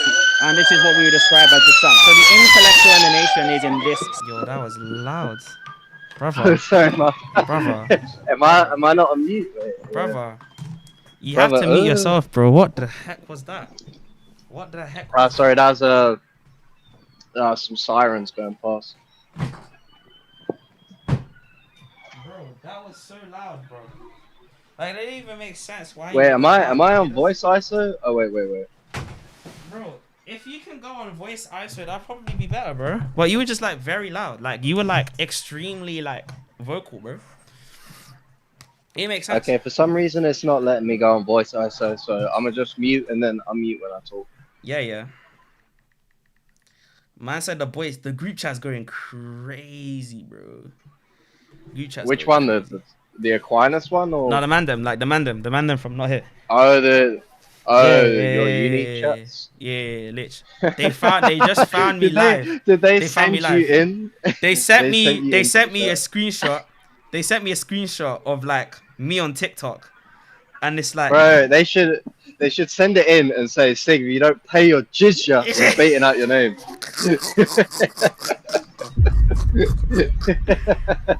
Man said, bro is not discreet. Let me be discreet. I'm being discreet, bro. I'm literally being discreet. Bro, this is why I don't talk to anyone in real life. I'm a lonely guy. I'll never get baited out. Nah, that's true. Someone said, were you the one that had an altercation with that caveman? Mohammed Hijab's not a caveman. He's just a weird guy, I'll be honest. Anyways, let's keep going, man. Sense. This is the analogy that Aquinas tries to suppose, and it comes from Augustine and I believe Boethius as well. Okay, Yeah, Boethius, yeah. Okay, Super beautiful. substantial. So, I haven't got to. I don't know. Intellectual emanation. It's only just going to be like analogous to the way that this thing can be done. So. Can you explain through analogy how intellectual emanation will work? How intellectual emanation will work? From the Father and the Son. Bro, he doesn't know. He doesn't know. He doesn't know. He doesn't know. He doesn't know. He doesn't know. You just spent like the past 5 minutes explaining it. Explaining what an intellectual emanation is. I just explained it. I explained it twice. My guy, I literally broke down each term and like, I don't understand. Like, bro, do you know what I mean? Like, bro. Wait, it's calm. I'm not even. He even asked you how does it work, and you even broke it down. I broke down how it would work. What does this guy do? Oh, could you break it down again, brother? When will it be enough? At that point, what you gotta do is just hand him a summa and say, "Go do some studying." Go read, bro. Go read. So it's just going to be on the part of the mind itself. So the mind itself is going to conceive of itself as doing the thing. Yep, exactly. And then by reason of doing that, there's going to be some an object of, when you say intellectual emanation. Yo, the thing is fritzing. Chat, is the sound okay on your end? Is the sound okay on your end? Okay, cool. Someone said, divine simplicity falls apart because if God is identical to a property of his, that means he is a property, and a property cannot create the universe. Isn't this like a... This is Plantinga's argument. Is this the Alvin Plantinga? Yeah. I mean, run me through how you would refute this. Actually, so we have a different understanding. Yeah, I mean, Phaser does a pretty good job of just saying, I don't think that's how God was conceived of, right? Like, God would conceive, like, properties themselves would just be seen as, like, you know, like, in God, they would just be linguistic primes, right? And so, because of, oh, by the way, guys, sorry, chat, sorry, a linguistic prime is just a fancy way of saying a concept that's, like, irreducible. And these irreducible concepts are just identical to perfection. So knowledge is a kind of perfection. When you boil it down, it's just perfection. So it's going to be in God identical. Okay? So that's like the idea of simplicity. Whereas the Eastern Orthodox actually deny any of those things cataphatically. They just say that God is beyond such. So God is, you know, God has existence in the sense that he's the source of existence, right? Yeah. Is there something happening from the Father which is distinct and then leading to the Son? No. So for Aquinas, you would say that this... The problem is he's trying to like assert the dominance, but it's hard to assert dominance when like you don't know what's going on. It's hard to assert dominance when you gotta keep asking, can you explain it again? Yeah, like, by the way, like, guys, I have a series on TikTok called like Big Words. Basically, when I have a big word that I use, or you find a big word, comment the big word, and then I'll actually give you a definition of the big word. So then, like, you can know what the big word means. It's either that I'm a hoodlum, or I use too complicated words. Like, can you just pick an insult, please? Like, either I'm hood, and I'm not smart, or I'm smart, and I'm not hood. Like, I don't understand. Is atemporal and infinitely present. So he just believes that infinitely present. So this is actually something that Ibn... Sorry, say that again. Infinitely present. We were both saying at the same time. Yeah, Sai, shut up. Like, SY. actually shut your mouth. Like, bro, you're just chatting BS. You're chatting duty in my ear. By the way, SY is literally in a room right now with a girl. Like, he's literally risen a thing in the flipping... In Discord? On Discord of all places. Do you know how like this guy? Do you know how far you need to be on Discord, bro? Like, you need to be gone, bro. You need to be gone, bro.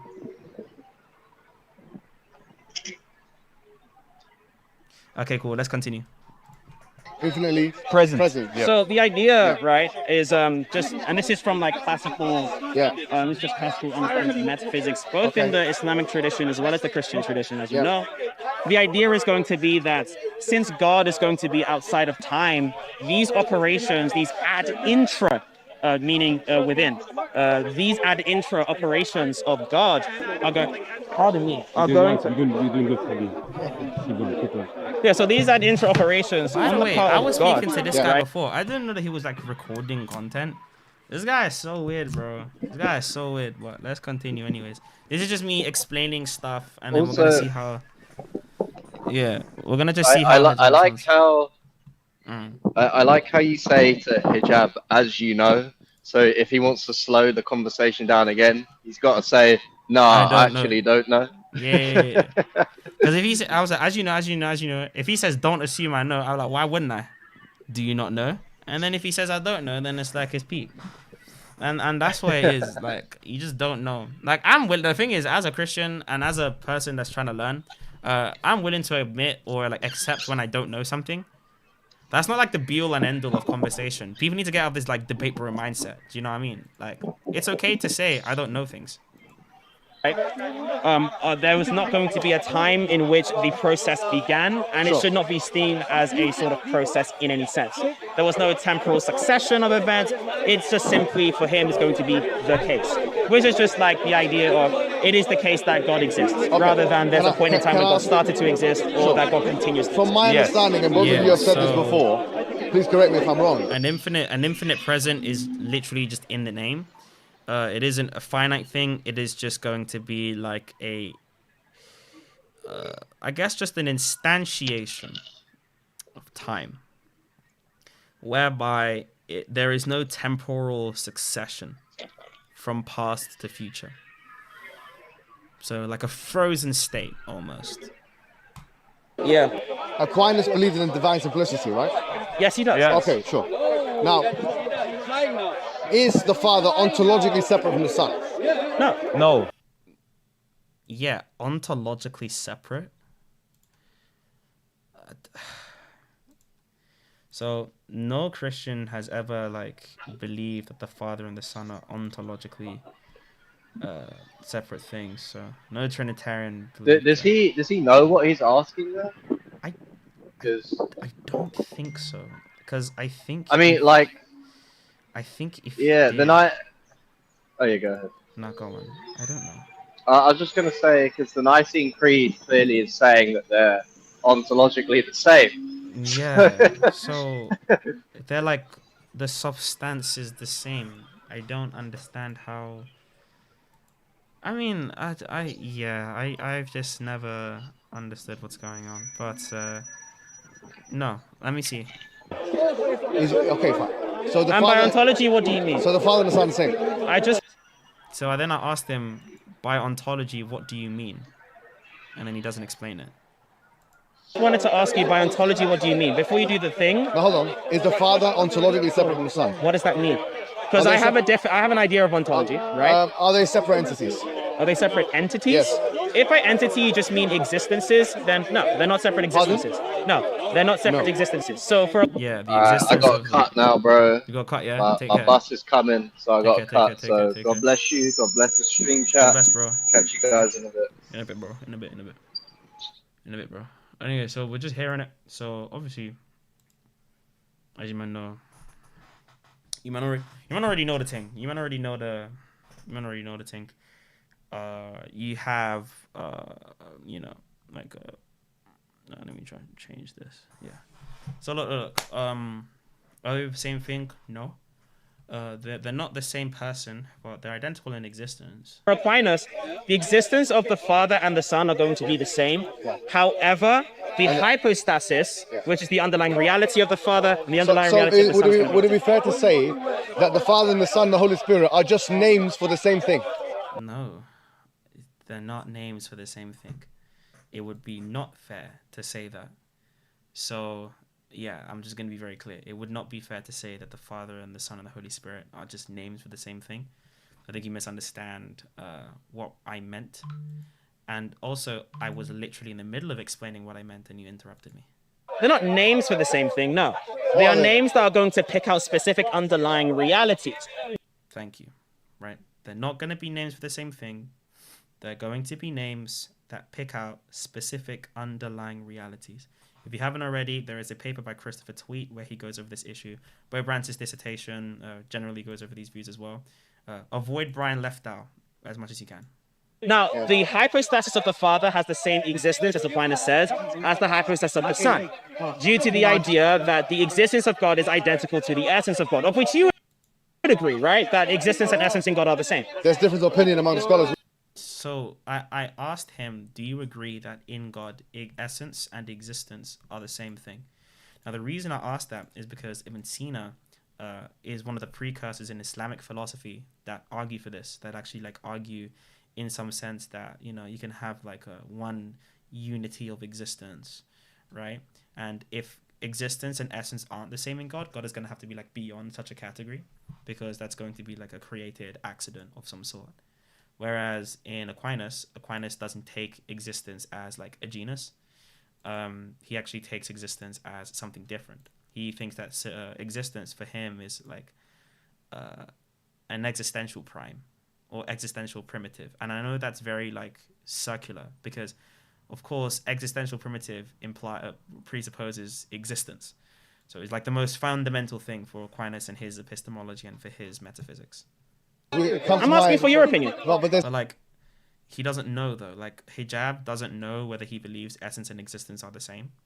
So he's gonna clarify that. Different opinion. The reason why is the reason why I'm asking this question is because if you have a different notion or idea of these concepts like essence, existence, hypostasis, reality, so on, then we're obviously going to be talking past each other. No, I agree. That's literally what I'm saying. But the problem is you in your attempt to continuously try to interrupt and control the conversation and the narrative, it means that you're going to just sacrifice being able to know like what I'm talking about. I agree. Right, and because you agree, just because you agree, right now, could you please adopt a view that is either that you agree with the idea that I can remain agnostic to that point. So he's trying to remain agnostic to the point because I told him take a view. Sure, if you don't know, then that means you don't know, right? Like you haven't read enough on it to make up your mind, okay? And you're just agnostic. Why would you be agnostic to whether God has existence and essence? You've asked me the question about whether there's a distinction between essence and existence. Yeah. My response to that is, I've looked in God, not in creatures. So in creatures, there's a distinction between essence and existence. At different traditions about that, and I'm still making my mind. You don't know? No, I haven't made up my mind on that. So you don't know? Yeah, I don't know. Yeah, and thank you. See, it's that easy. So he said, oh. What's the word you used about being divinely present or the case? The infinite present. So this talks about God's atemporality, or the fact that he's outside of time.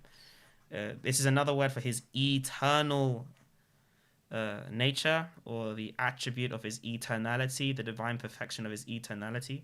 Now, that is actually a negative quality. Being eternal is a negative quality. It's not a positive quality. It's not picking out something that is positive. It's actually saying something that God isn't. It's saying God is not in time. If you haven't already on TikTok, make sure you follow me on YouTube. Make sure you follow me on Twitch. Make sure you follow me on Instagram as well. We have content all over the place. Make sure you get that done. So thank you. We appreciate you. Appreciate the content being built. When we die, we reach God's presence, and you're in the Father, the Holy Spirit is in the substance of God's light. That's what Jesus says. I'm in the Father, Father is in me, and the Holy Spirit is God's divine light. Okay. That's okay, right? So I'm coming back to you now, and I'm asking you a question, which is that, is the Father a separate thing to the Son? Is the Father a separate? No, the Father isn't a separate thing to the Son. Because separation, so being separate would imply having two distinct existences, two distinct centers of consciousness, and ultimately the distinction between the Father and the Son is either going to be the distinction of a part to whole relation, or when we commonly use the term separate, we mean that they are distinct in the way that a man and a horse are distinct. So they're two completely different things. That's why in philosophy the word separate isn't used. Bass says, love from the West Coast. Thanks for what you do. I actually appreciate that. So yeah, that's why we're saying no. Separate thing? Yeah. No. And the reason why is because in Aquinas' scholastic theology, Okay. there are definitions of distinction. Now, Yes. just so that I don't become pedantic. Yeah, that's true. So in Aquinas, there are multiple definitions for distinction. And the reason why we have so many definitions is because, basically because, like, we always have distinctions in different ways. And depending on the distinction that you're talking about, it's going to basically inform whether you agree that something is distinct in a certain way or not. So, as you can see here, TikTok, I appreciate the growth, okay? Keep going, keep liking up the TikTok as well. We appreciate all of you. If we just go down to here, so section D on distinction, you now have the different theories and ideas of distinction. This is just the Scholastic Dictionary on the definitions, on the different definitions of different distinctions. So as you can see, a distinction is literally just going to be a lack of identity in some way, right? It's just going to be that you are lacking identity with something else in some way. So me and my phone are distinct because we're not identical in some way. But there's also the same thing as this finger and this finger are also going to be distinct because they're not identical in some way either. Now, my soul and my intellect are also distinct. And these are different kinds of distinctions. Some are more united than others. And when we talk about distinctions, okay, we are looking at the qualities and different kinds. So there are many distinctions that we have, such as the conceptual distinction. So just distinctions between concepts or distinctions between names, okay? And that kind of distinction is literally going to just mean that it is the person that's thinking about the difference that grounds it. That's where the difference starts and that's where the difference stops. There isn't anything more than just this person's mind that is causing the difference or is the reason for the difference. An example of this is when you think two different thoughts about a person. So this guy's happy and this guy's sad. Now, again, right, or even better, when I think of the distinction between Clark Kent and Superman, or Spider-Man and Peter Parker. So the distinction is going to be purely made in my mind, for the most part, right? I'm not actually appealing to anything in reality, as me, as a comic book reader, knows that both Spider-Man and Peter Parker refer to exactly one and the same thing. So there's no issue, there's no difference there. It's purely in the mind. And then you have distinctions that pertain to the mind, but the reason why that distinction persists is because there is truly a foundation in the reality of the thing that you're considering. And an example like this is going to be actually the divine essence. So because the divine essence is beyond such categories and definitions, as Dionysius the Areopagite says, and because God is completely simple, our minds, and thus creation, when God reveals just his existence to us, these divine perfections, these divine things about God are then distinguished in the prism of creation. And then we understand these different things about God. But on the part of God, they're just the same. So we can understand God as having a will because we have a formal definition of what a will is. And then we can understand God as being powerful because you have a formal definition of what power is. But on the part of God in his essence, again, he's beyond such, or in Aquinas' language, they are one and the same thing.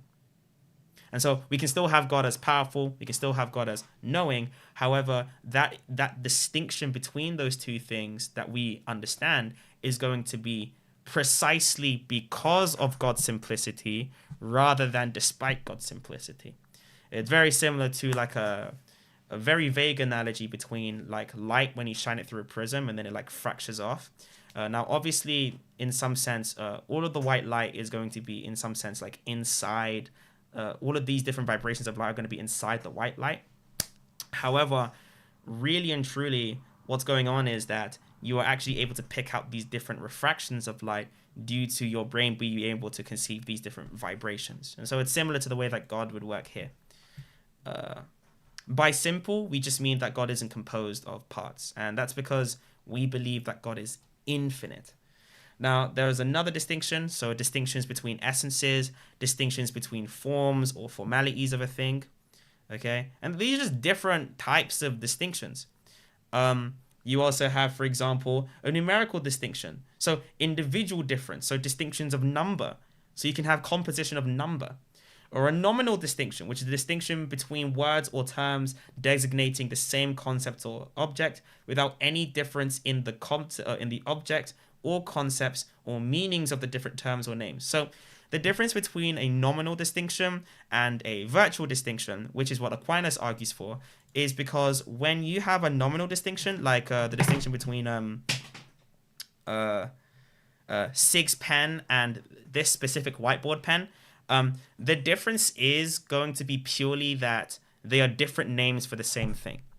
They don't signify different concepts truly. And this gets into Aquinas' understanding of realism and Aquinas' belief that when you do refer to words or concepts across human beings, they do pick out different ideas.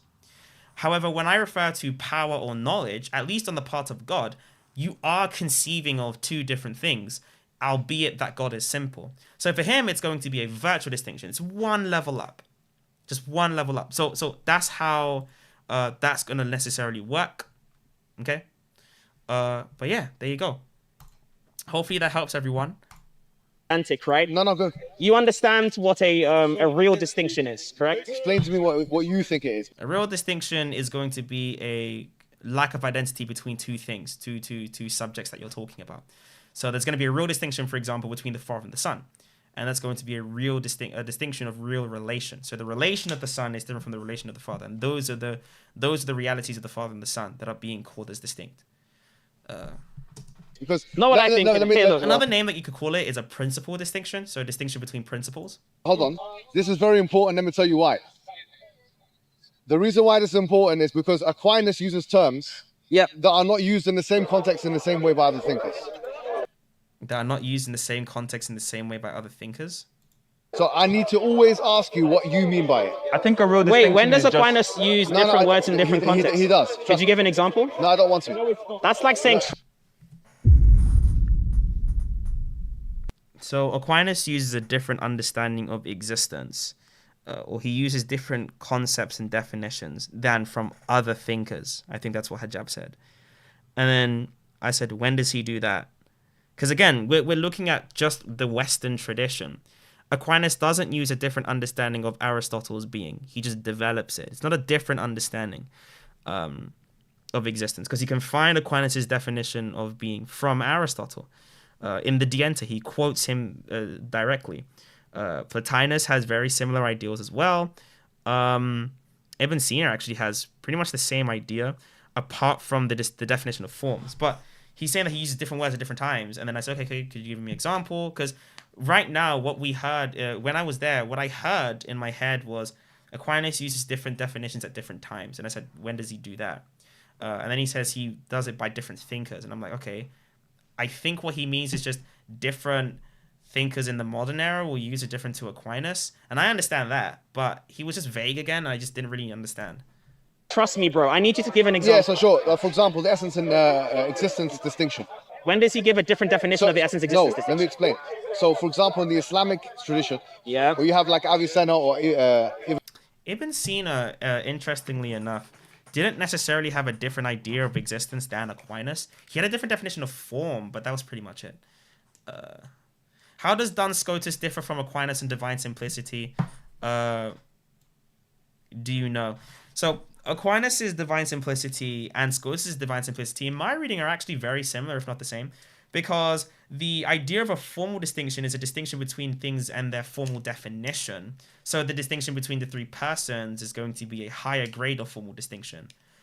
But when it comes to the attributes, Their formal definition is just the definition of them in respect to perfect being. And for Aquinas, that's just a virtual distinction. So I do think that there's very much overlap between Scotus and Aquinas, which is why Scotus isn't really condemned. Ibn Rushd, Averroes, and these guys, they have a complete misunderstanding of that. Ibn Taymiyyah has a complete understanding of that. So I agree, Ibn Taymiyyah does have a different understanding of existence, but that's neither here nor there for saying different thinkers in the multiple. And again, for this conversation, we were looking at specifically Western hemispheric philosophy. And then when he introduced Arabic philosophy, the reason why we put that to the side is because he said that he was agnostic on the views of the Arabic thinkers on essence and existence. So if you're agnostic on that view of essence and existence, then it doesn't matter appealing to those thinkers. It doesn't matter. So hey, Avicenna does not have a different understanding of essence. No, he does not. So no, he does not. It's very important. So, no, he does not. Yeah, in Islamic philosophy, like the Aristotelian category of like existence is pretty much the same. Bro, you're just saying shit, bro. Yeah, I mean, look, you're just saying it. I'm sensing an extreme disrespect from you, but I don't see why. I just think that Muhammad and Sai at this point are doing the same thing. Like they both like disrespect each other. Didn't Ibn Sina said God self-knows and self-wills himself? Yes, he did. I don't see why. You're sensing a disrespect from me. It's okay. It's oh, I'm so sorry. Hail Muhammad Hijab, man. Don't hail to me. Thank you. Don't worry. There's no like guns inside or anything. Brother, just 1 second. The point is this. Let me explain. Divine simplicity is the idea that God is not composed of anything in terms of parts or attributes even, which have a separate ontological distinction from other attributes. No. Yeah, a separate ontological distinction. So again, divine simplicity as basic monotheism, in the Western hemisphere, right? Divine simplicity was like the default position for a long time. Until the Enlightenment period, when people started developing more analytic understandings of God. And it didn't start in the Enlightenment period, more so with the introduction of the 20th century, I would say, right? 19th to 20th century.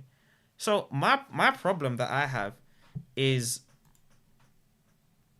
that his idea of divine simplicity here is correct, but then he says it like something different. He says God has no attributes. That's only Maimonides. Like only Maimonides in the Western hemisphere of the tradition would affirm that. Most divine simplists that weren't Neoplatonists would say something different.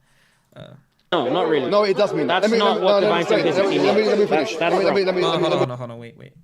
Here. That God is not composed of anything in terms of parts or attributes even, which have a separate ontological distinction from other attributes. No, not really. No, it does mean that. Yeah, so again, attributes don't have a separate ontological reality. They don't necessarily have to have a separate ontological reality.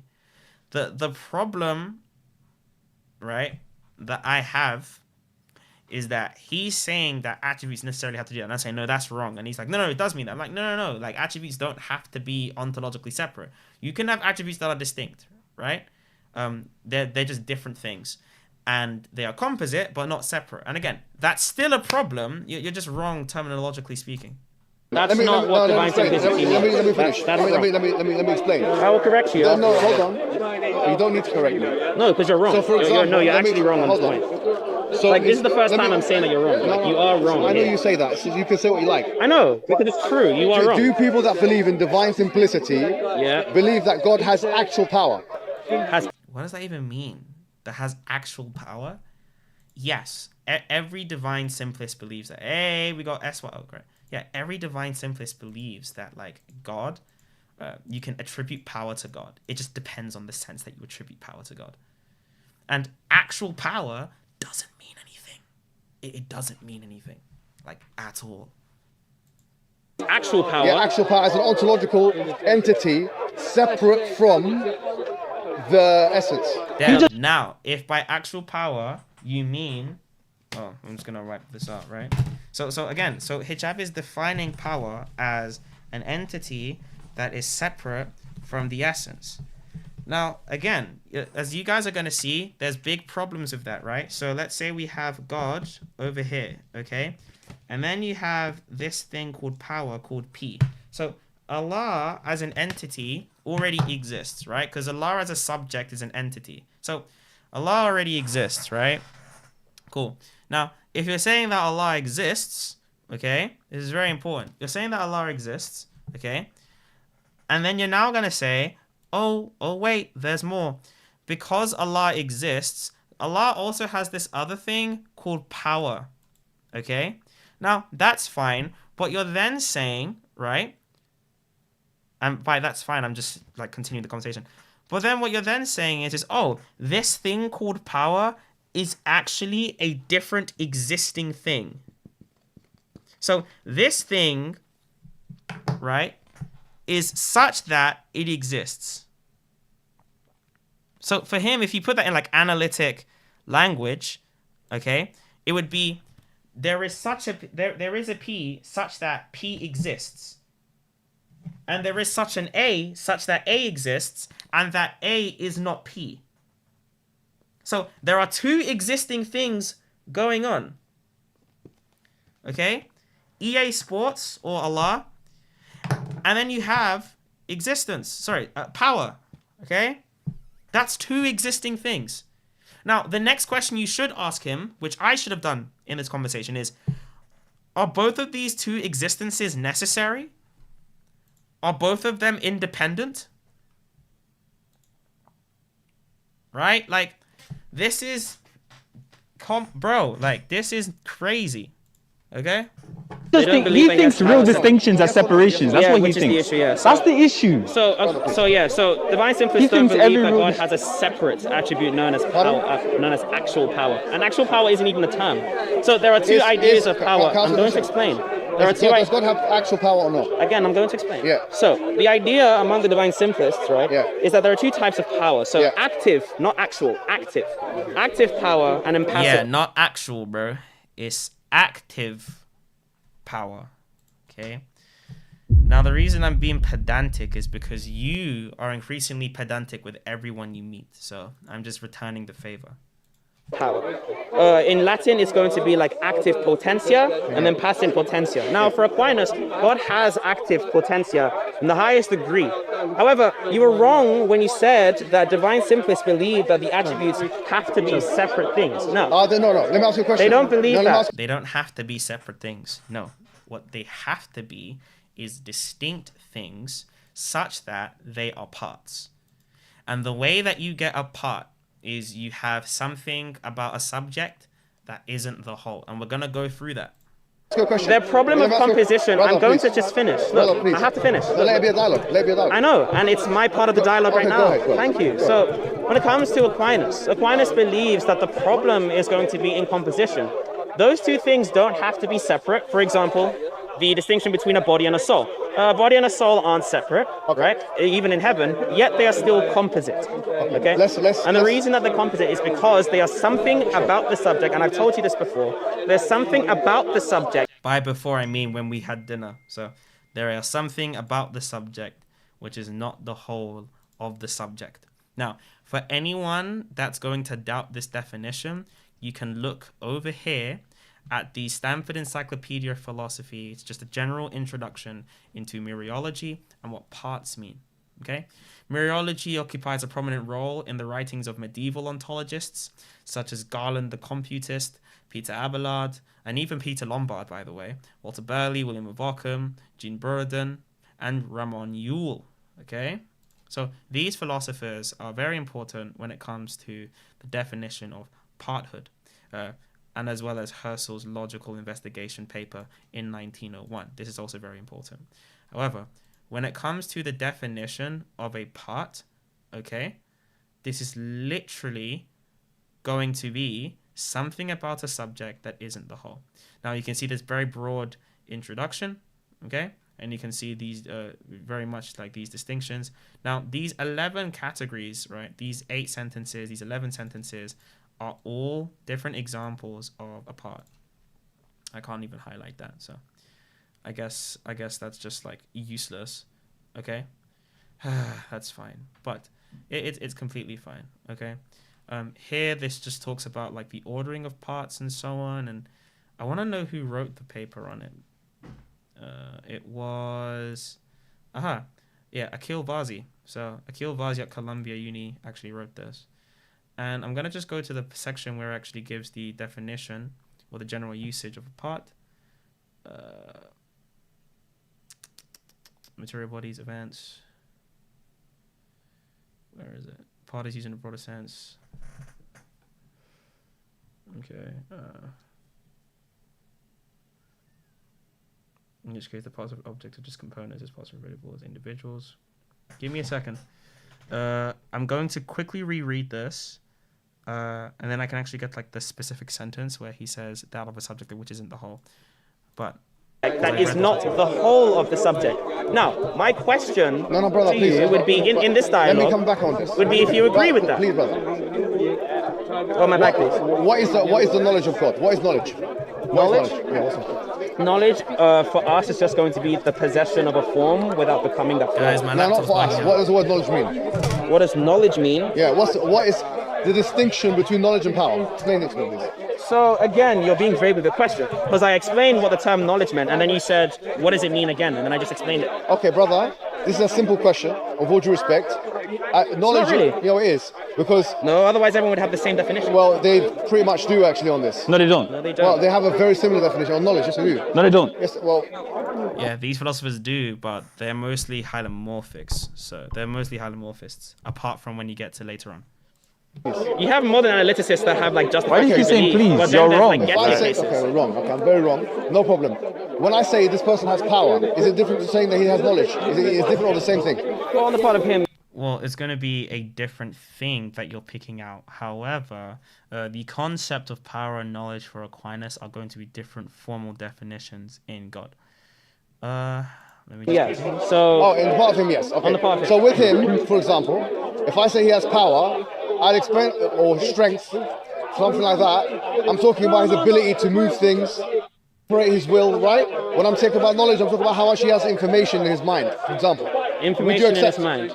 Information, or Because for again, example, I'm knowledge. just- For example, knowledge. The classical definition of it, which I've come across, which most people agree with, is idrak al-ma'lumat, which is the idea of knowing things which are. That was Arabic, and that's not going to be the classical definition. That's going to be a very specific Islamic definition, which again isn't going to be classical. For classical, you'd go back to Aristotle. Informative. So knowing. So Sorry. knowledge is knowing things Sorry. that are informative. Sorry, I made a mistake. You did. Yeah, he did make a mistake there. So he pointed out himself. So Knowledge is having possession of informative facts. Okay? Having possession of informative facts. Yeah, information. So, having possession like, of information. and again, so, okay, you said this is the you have two classical. things. I just want to clarify something. Hold on, one second. You said it's the classical definition, Hold on. right? there you go. Here. Sorry about that. I literally had to like Control F this thing. But I did read through it because I wanted to get to the parts on improper parts, which it further back up. But here, principles of composition. This is going to be an important section that you want to read if you want to look at upper and lower bounds. Anyways, the part that we're concerned with is just the general definition of part. Hijab is going to mention the idea that there is more than one definition of part, and I think he's referring to these 8 usages. And there's not 8 usages, there are 11. However, the definition of a part is just a portion of any given entity. So literally something about a specific entity that isn't the whole of that specific entity. An entity and subject are being used interchangeably here. So Allah is a subject, and subject and entity are being used as the same. So there you go. Someone said regents. No, Hold on. I am not a regent. Is that Aristotelian? Do you accept there's a difference between knowledge and power, or not?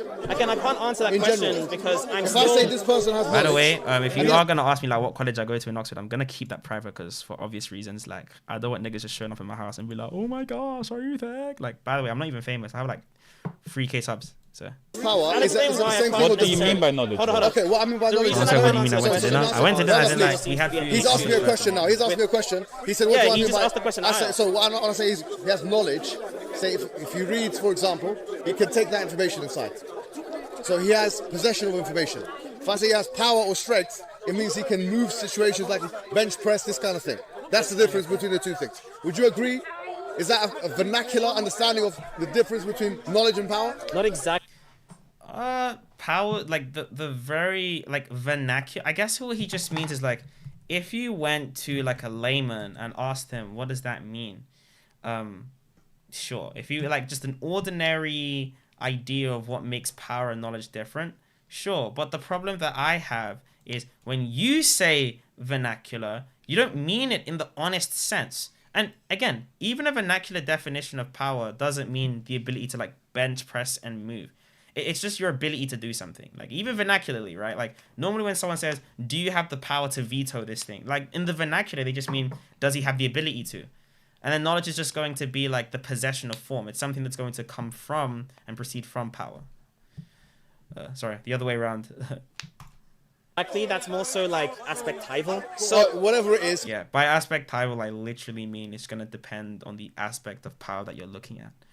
He's going to specific points or aspects of power. Would you accept this distinction here? In the case of this man. But it's not going to be on the part of what you No, in the case of this man, is there a distinction between knowledge and power, yes or no? You're moving away from the definition. I'm asking a question. Is there a distinction? Yeah, because you're moving away from the definition, which I wanted to ask you. Is there a distinction? You're just driving a specific is there a distinction between knowledge and power? Yes, now I can get back to the point of discussion that I wanted to raise. Is there a distinction between knowledge I referred to my answer before. I said yes. Now. Yes, okay, excellent. Hold on. I now get to respond. Now, in this... Sorry, I haven't asked you a question yet. You just asked me, is there a distinction between power and knowledge? Is that a question? Literally just asked me the question, is there a distinction between power and knowledge? And then he says, well, I didn't ask you a question. Dude, you asked me a question, bro, and that's okay. I haven't asked you a question yet. Yes, you did. No, I want to... No, but I was preambling. Knowledge and power. That's preambling. You asked me a question. Like, you did ask me a question. Just saying I was preambling doesn't take away from the fact that you asked me a question. Question, yes or no? Yeah, so now that you've asked the question. Now, with God, is there a distinction between knowledge and power or not? I wanted to touch with God, is there a distinction between knowledge and power or not? On the point. He's just repeating the point. With God, is there a distinction between knowledge and power or not? There's something that needs to be touched on. With God, is there a distinction between knowledge? That needs to be touched on. He really doesn't want me to do it. There's a reason why it needs to be touched on. Because with God, is there a distinction between knowledge and power or not? I'm just going to continue. Because you said... Is there a distinction? Hold on. Let him talk. So then he moves from me to Sai, because he doesn't want to talk to me anymore, because I know how he operates, right? So I'm just going to be like, look, I'm just going to finish whether you like it or not. And then when I finish, you can ask me a question based on the answer that I gave you. So there you go. So you said... You don't know.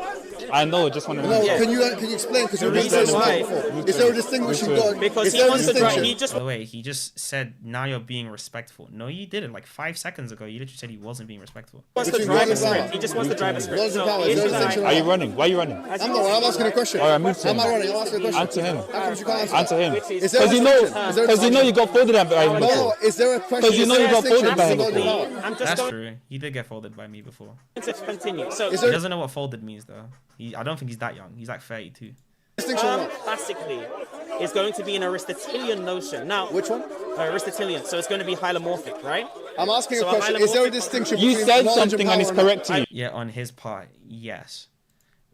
Because not only are you picking out like a, notionally different thing, so you're picking out like a different notion between those two words, but there's actually two different things in that person that pertain to those notions. You already said that on the part of a man. Hey, thanks for 3,000. On the part of God. On the part of God? Yes. Yeah, on the part of God. Within God, there's not going to be a distinction. Now, again, I don't understand why that was like a big moment. I'm still waiting for why that was like a look. Like, I just say, look. Right? I'm asking a question. Is there a distinction between knowledge and power? You said something and it's correct to you. I already said that. On the part of a man, yes, because... Yeah, on the part of a man, yes. So, again... And by distinction, we mean like in the man, is there a thing called knowledge and is there a thing called power? Not just like, can you conceive of knowledge and power differently? I'm literally saying on the part of a human being, there is this thing, this property called power, and there's property called knowledge or something. And I don't mean property in the analytic sense, by the way. I just mean like a perfection about a human being. On the part of God. On the part of God. Yeah, on the part of God, they're going to be the same thing, yet they can still like produce different formal ideas. God? Yes. Yeah, on the part of God, within God, there's not going to be a distinction. Aha. Now, again, the reason why, because composition is going to be an issue. Yeah, beautiful. Okay, excellent. Yeah, no. So God doesn't know. I'm going to finish God my doesn't know question. things. I'm just going to finish my. I'm literally gonna finish. Dude. God is ignorant. No, your God is ignorant. My definition. So his conclusion was, because I said that in God knowledge and power are the same, therefore God's ignorant because he doesn't have two separate things. He said that they're different because... Okay, look, Mohammed, this is like basic DS, right? The point is God doesn't have this entitative property called knowledge. He is that thing, so he is wholly knowing. Because, again, this divine perfection fully encapsulates the divine essence. Yeah, this is really bad, dude. Thank you, right? Is God knowledgeable or not knowledgeable? Now, the reason is because he actually has a knowledgeable or not? view of knowledge. Now, again, Is God knowledgeable or not? I'm just going to... Your Muslim brother is telling you to let me finish. Yeah, literally. So there's this guy at the side. His name is Rehan. By the way, shout out to you, Rehan. If you ever see this, right? Thank you. He was literally telling Muhammad Hijab, okay, let him finish. Because, like, he knew that, like, dude, he was just literally trying to button mash and it just didn't work. Because I was just like, dude, look, I'm just trying to finish what I'm saying. So then when I finish what I'm saying, then you can, like, talk. This is weak. This is weak. This is low. Let me finish. The fact that you can't let him talk is low. He's years younger than you. He's not a Christian. He's a Muslim. He's years longer than you. Just let him talk, bro. Just let him talk. Hold on. You can answer these questions. It's fine. Is God powerful or not? As I was explaining before, right, and I think not? everyone else wants to actually hear the answer that I have. Go ahead. The idea of power is going to be the ability to actualize potency. Okay, look, I can actually draw this up. Look, I can draw what I'm saying. Okay, look. Guys, it's gonna be like big brain moment. Okay. Big brain moment. Okay. So you have God, and you have like a power, and then you have a knowledge. Okay.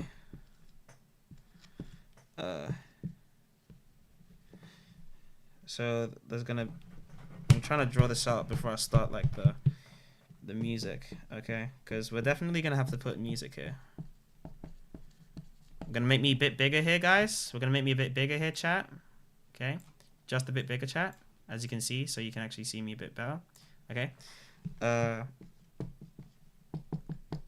Okay, cool.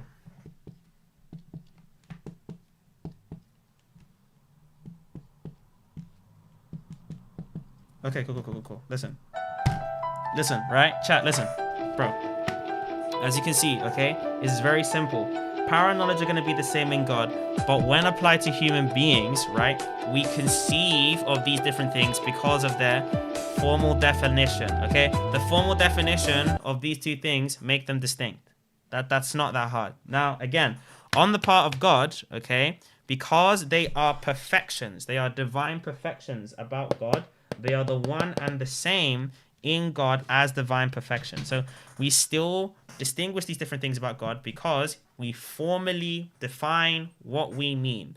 And so we are now saying God in his perfect capacity as this, as we have defined, we can say God is this, right? And we also, in the Eastern tradition, they just say that God is perfect in the sense that he's the source of perfection, right? Or God is love, right? As like in the Trinitarian life. And they say God is powerful in the sense that he's the source of power, and God is knowledgeable in the sense, that God has knowledge in the sense that he's the source of all knowledge. That's not that hard. But yeah, there you go. That's actually not that hard. What up, SIIIG? Gerson Ramirez, hey. Well, he's not tried this Macho Alpha NVG too much. He was constantly on the defense. He handled him really well. No, I appreciate that. This is the classical definition, not what you said. Okay. Now, the definition of knowledge is going to be the ability to possess a form. Yeah, I think a lot of people actually have this like a problem with like form possession. So just to clarify even more like what that means, right? So things are conceived of matter and form, okay? And the form is going to be like this specific concept, right? This immaterial concept that determines and makes the tree always, for example, in a tree, Matter is going to be the thing that determines the tree and always makes it a tree, right? And matter is going to be what individuates these different kinds of forms or blueprints. Now, when we know things as human beings, right, what we do is we possess this. We take this. We take the form in our mind. We take the form in our intellect without becoming the tree. So we possess the form of the tree without actually becoming the tree. And that's why that's okay. Because now we've taken on a new relation towards the tree. We now bear some sort of focal point towards the tree. That's actually not that hard. Now, the reason why I contended propositional knowledge in God, specifically with Muslims, because again, you could just treat them as like semantic or linguistic primes and then you're fine, but he doesn't. My question, my problem is if God has like not propositions in his head, then the knowledge of Allah is going to fluctuate like that, because his knowledge is going to be contingent on the number of true propositions that exist in the world. And so God can literally get smarter. On this view, God can get smarter based on the number of propositions he's able to access or he's able to have. Let's say you have a possible world where there's only one true proposition, and this is God exists. God would not be able to know other true propositions because the only proposition that exists in this possible world is that God exists. In possible world number 2, there are 10 propositions. And because there are 10 propositions, God can now know 10 things. So numerically, God knows more in possible world 2 than he knows in possible world 1. Because there's literally, under this view, under this schema, there's literally more things to know. So God gets smarter in possible world 2 than in possible world 1. So that's an interesting thing that you could talk about, as an interesting thing that you could reach out about.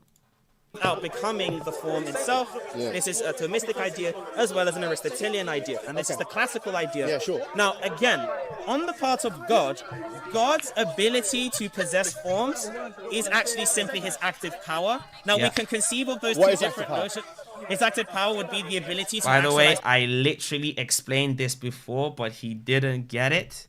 The ability to actualize potencies. We said it before, we say it again. Potencies. Now, one of the potencies that is being actualized is his ability to be able to possess forms. Now, I'm saying that on the part of God, God eternally is able to possess these things. However, the distinction between God's possession of forms and our possession of forms is in us, we are able to possess some sort of, Hey, hello, Muslim. I have like 2 minutes, and then I gotta get back to this debate review. Is that okay? We have a Muslim in chat, so sorry, man. I have like 2 minutes, and then we can get back to the debate review. So I'm gonna put a timer for 2 minutes, and then once the 2 minutes is up, I'm gonna get back to the debate review. Damn, 2 minutes. Okay. I mean, okay. So I was here before, but I just wanted to ask about, because I had a question. So how would you do you think the Bible is how do you answer like the anonymous authors and that? What does that have to do with the metaphysics? I know. I said off topic, bro. I said off topic on the comment. The anonymous. Well, I personally think that the methods of attribution need to be worked out. So there needs to be a discussion on how authorship should be determined for any source. Because we have a lot of scholarship on redaction criticism, and that is what feeds into our theories on authorship. However, we don't necessarily have scholarship or a scholarly debate as fierce that dedicates itself to how authorship should be determined and worked out for a source. So we assume certain truths of source criticism, and thus that sort of informs our opinion on what kind of author we're thinking about when we do our source criticism of biblical texts.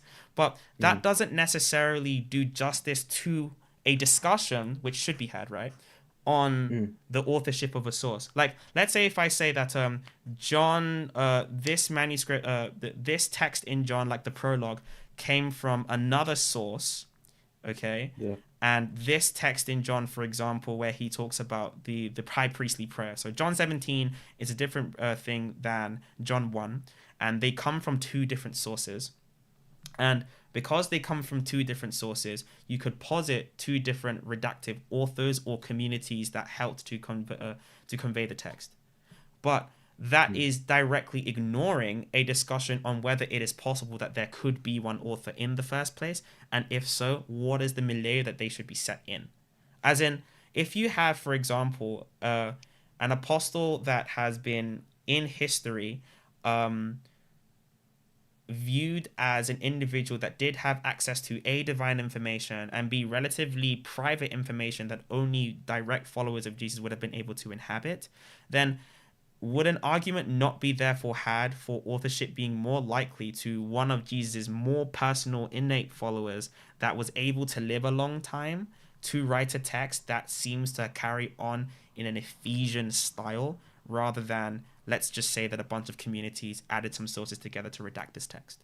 Like, there's a discussion that needs to be had on authorship specifically, rather than source criticism in its dialogue with authorship. I see. Okay. Does Okay, that bro. help? I don't want. I don't want to take your time, but bro, I want to ask, like, do you guys have like a Discord? Because last time I was here, I tried to ask for a Discord, but I don't have Discord. Like, I've been in a Is there bunch of any- servers, and I've like left like a whole bunch of servers because I had I was in like a couple dozen servers, and I just like left a bunch of them because way too many servers, dude. It's do you know anybody close to you who's knowledgeable? I can ask questions, innit? Because I'm just interested. I mean, I don't know. I mean, like, how do you determine, for example, like the authorship of any book? Like, let's say someone gave you a random book, right? Boom. What would be your first steps in thinking of, okay, this guy's the author of this book? If they ascribe it to themselves, it's one step. Okay, that's one step. What other factors would you look into? In what person they talk, for example. Let's if they're talking to okay. If they look in third, why? So let's say, for example, I give you this book, right? I give you this book, okay? Yeah. This book is Gregory Palamas, The Hesychast Controversy, The Debate with Islam. Now, this book was written in the third person, and it's a biography of Gregory Palamas. It's a historical book on Palamas, and it's written by an individual called Norman Russell, right? Now, there you go. So 2 minutes is gone, but we'll continue. Norman Russell, he doesn't put his name in the book and stuff. However, contextually, for the next, let's say, 100 years, everyone says that all the sources we have say that Norman Russell was the person that wrote it.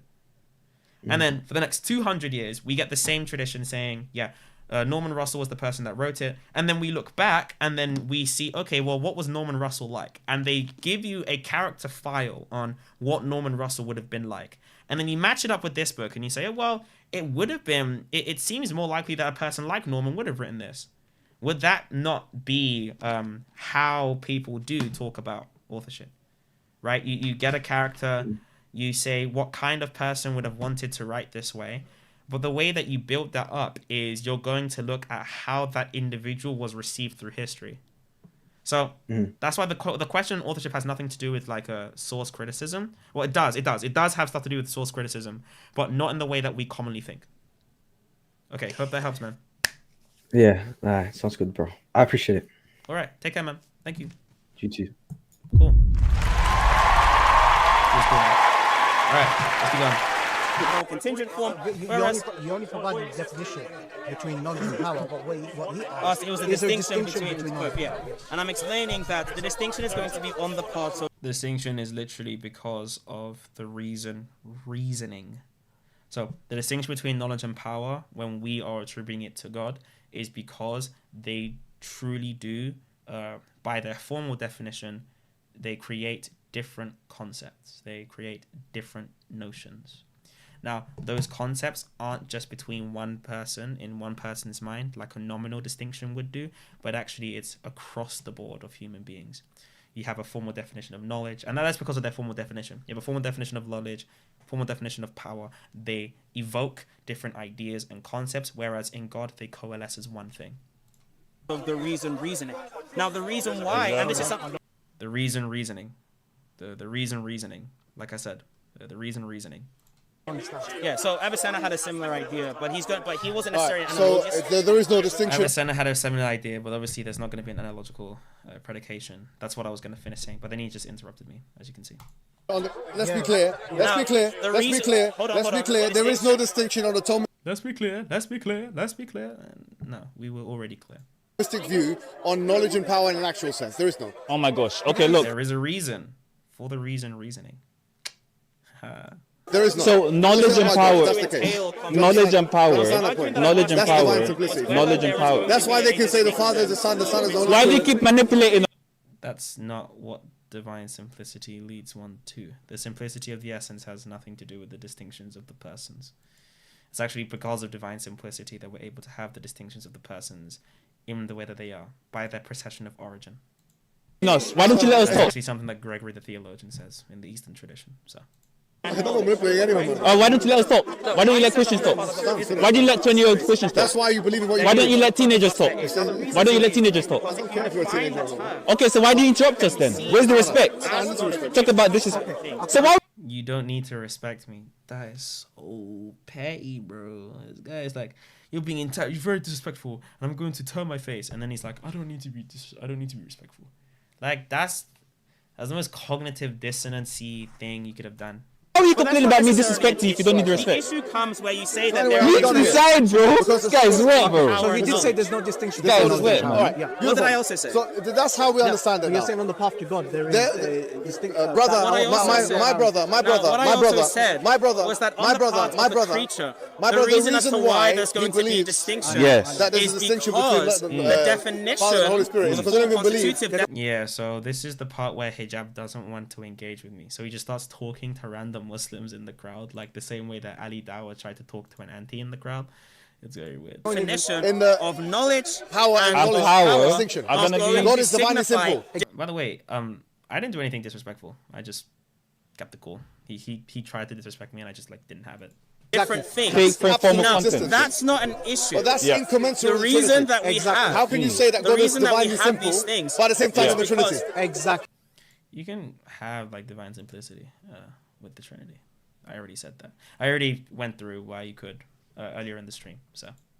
Wait, How what? can you have divine simplicity and the Trinity? Because Aquinas Ridiculous. because Aquinas So argues they that- don't even want to distinguish So, between because the Aquinas power of actually God argues and the that knowledge of there- God, but at the same time you can have a distinction between the Now, Father and the within Son and the Holy God, Spirit. for Aquinas, It doesn't work there like are that. three categories and they that know it he doesn't work generally like that. gives. They're trying to He force gives two divine ideas attributes, together. he gives the divine No. essence, and then he gives... Don't work You together. know we're gonna cut Now, you. for That's why you Aquinas- keep it. Yeah, so I said that there are three categories: divine attributes or divine perfections.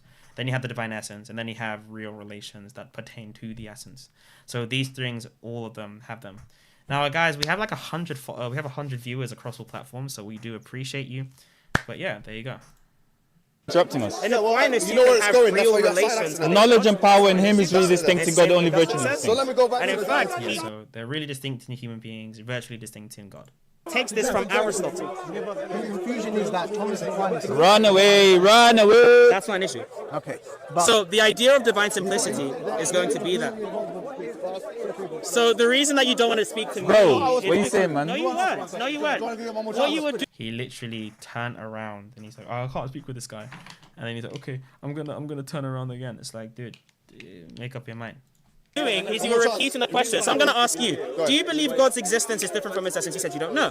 The question that I want to ask you now is, does God have multiple attributes? Yes. Okay. And these things are going to be non-identical believe- to sorry, others. excuse me. To Do you others. believe? Why? No. See, the thing is, remember back at the back, right, in the beginning of the discussion, he tried to do this crazy like Socratic dialogue, right, style, and I entertain the dialogue style. He just doesn't want to do it because he knows that's going to lead him to composition. But you're going to listen to what he says. It's going to be crazy. Answer your question. Answer your I want to question. know. Yeah. Continue asking him. I Continue asked asking a him. question, I answered your question. Continue asking him. If by divine... He doesn't know how to answer. That's why he Oh keeps no, asking. because he did the Yes. same. Because he did the same I thing answered before. yes. Now you try to have a You Socratic said- dialogue. Yeah. So on the part of divine attributes. So you don't want to. Oh, you're too scared now. Oh, you're scared. Why are you scared? So All right, answer him. Answer him. Hold on. So the Answer reason him. is because Yeah. right. Please, brother. If you have Piss me off. the attribute, for example, of And knowledge. if I do piss you off, what's going to happen? What's happening is there's two Davids and one Goliath. What's going on here? What's going to happen? Yes. That's so dumb. If I do piss you off, what's going to happen? Like, there is a reason why this guy doesn't have a lecturing position in anything other than companies that he owns or his friends own. Listen, I'm gonna be honest. Like, whether or not you want to threaten a teenager is not my business. But he didn't even start the thing. You just wanted to instigate. I don't understand. But anyways, yeah, SY, don't be dumb, okay? Don't be dumb as well. I will admit that. So what's going on? But yeah, this was cringe on both people's part. Yeah, I don't understand why this. So don't speak like that, man. So yeah, let's. I can't lie, don't tell me So when it comes, yeah. So I said I can't lie. Don't tell me what to do. the idea is this, right? Do something about it. Are you threatening a teenager now? Yeah. You threatening? So I'm threatening a child. Hold on. That has to be something, right? So hold on. I'm just gonna.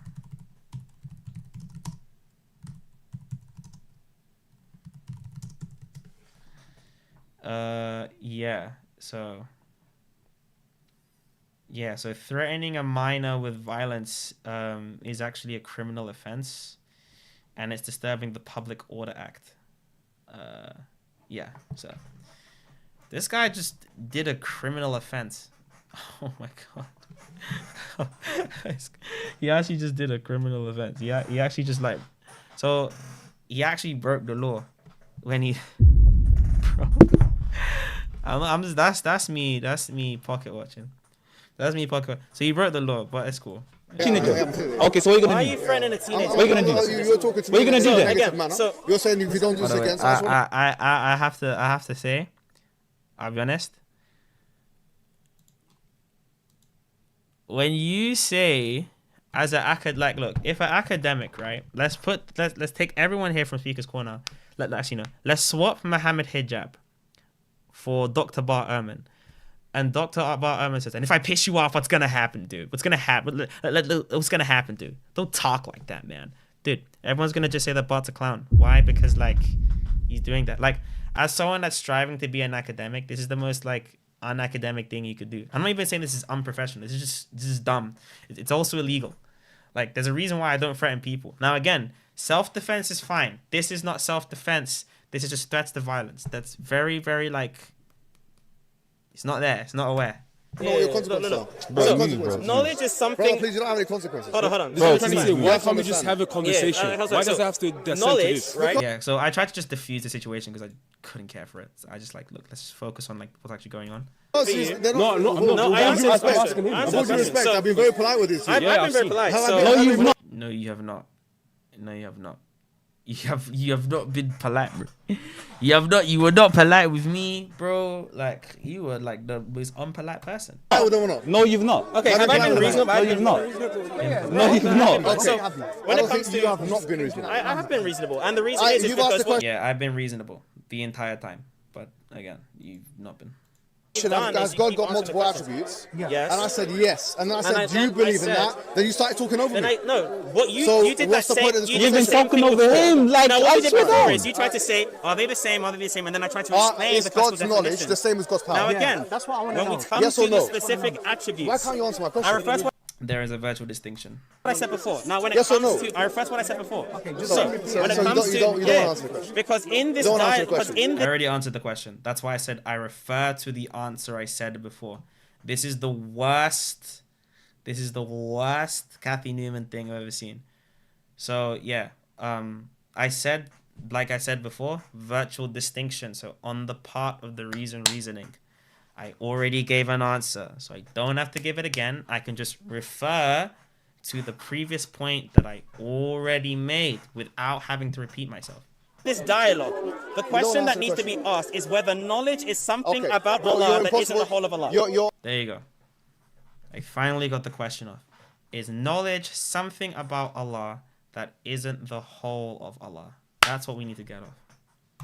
Is knowledge something about Allah that isn't the whole of Allah? Yes or no? Is knowledge something when you say about, whole and part, what do you mean by that? So a part is going to be in basic mereology, something about a subject that is not the whole of a subject. Okay, guys, listen up. So this is where, Mohammed Hijab starts talking about compositionism. So he believes that God's composite. Okay, so this is where, he said it. Okay.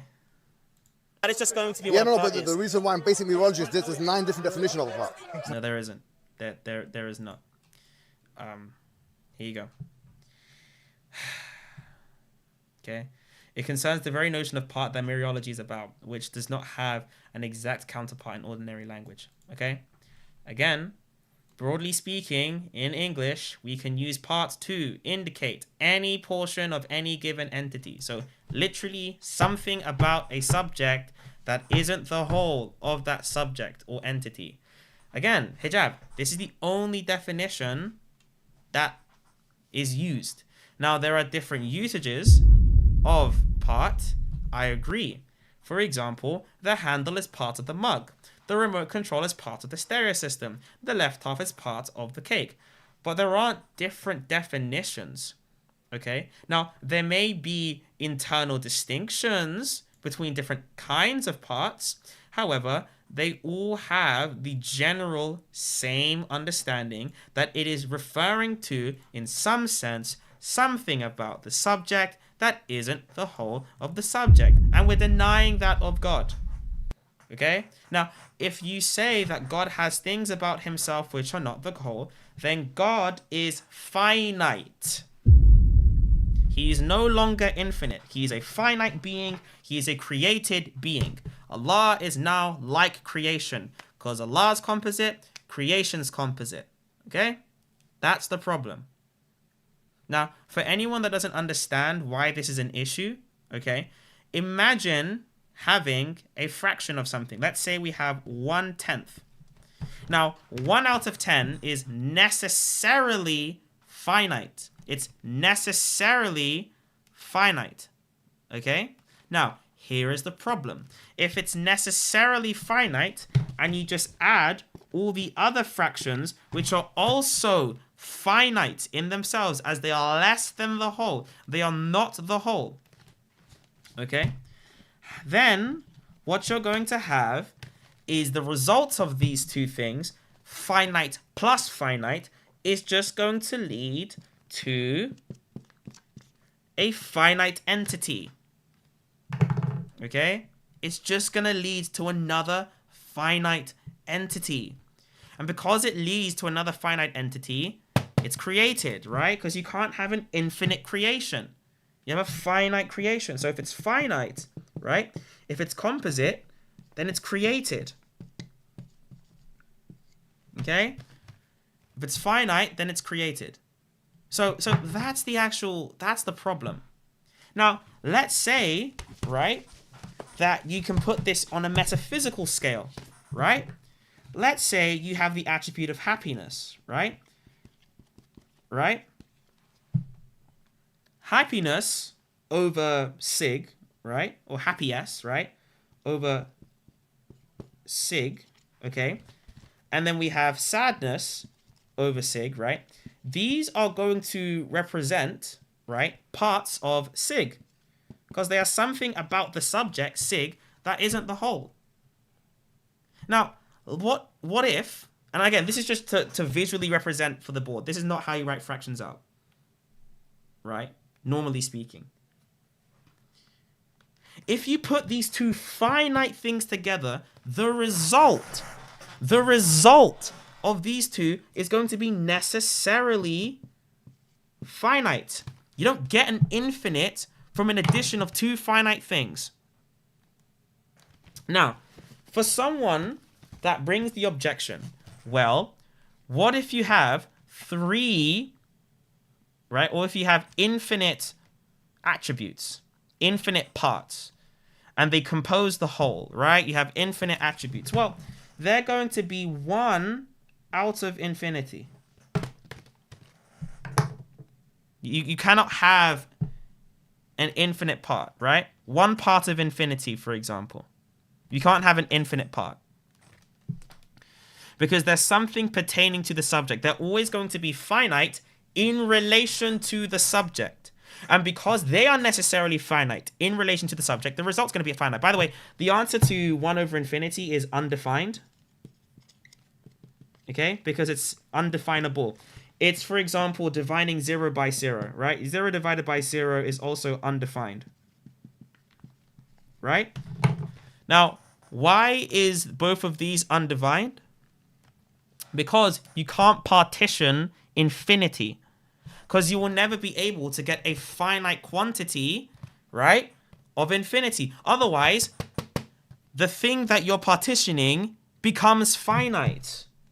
Okay? It's basic math, right? Now, let's say 0 divided by 0, right? Why does this break math? Well, because imagine you have 0 cookies and you split them evenly among 0 friends. How many cookies does each person get? Obviously, it doesn't make sense, right? Because you can't divide nothing with nothing. Okay? And Cookie Monster is sad that you have no cookies, right?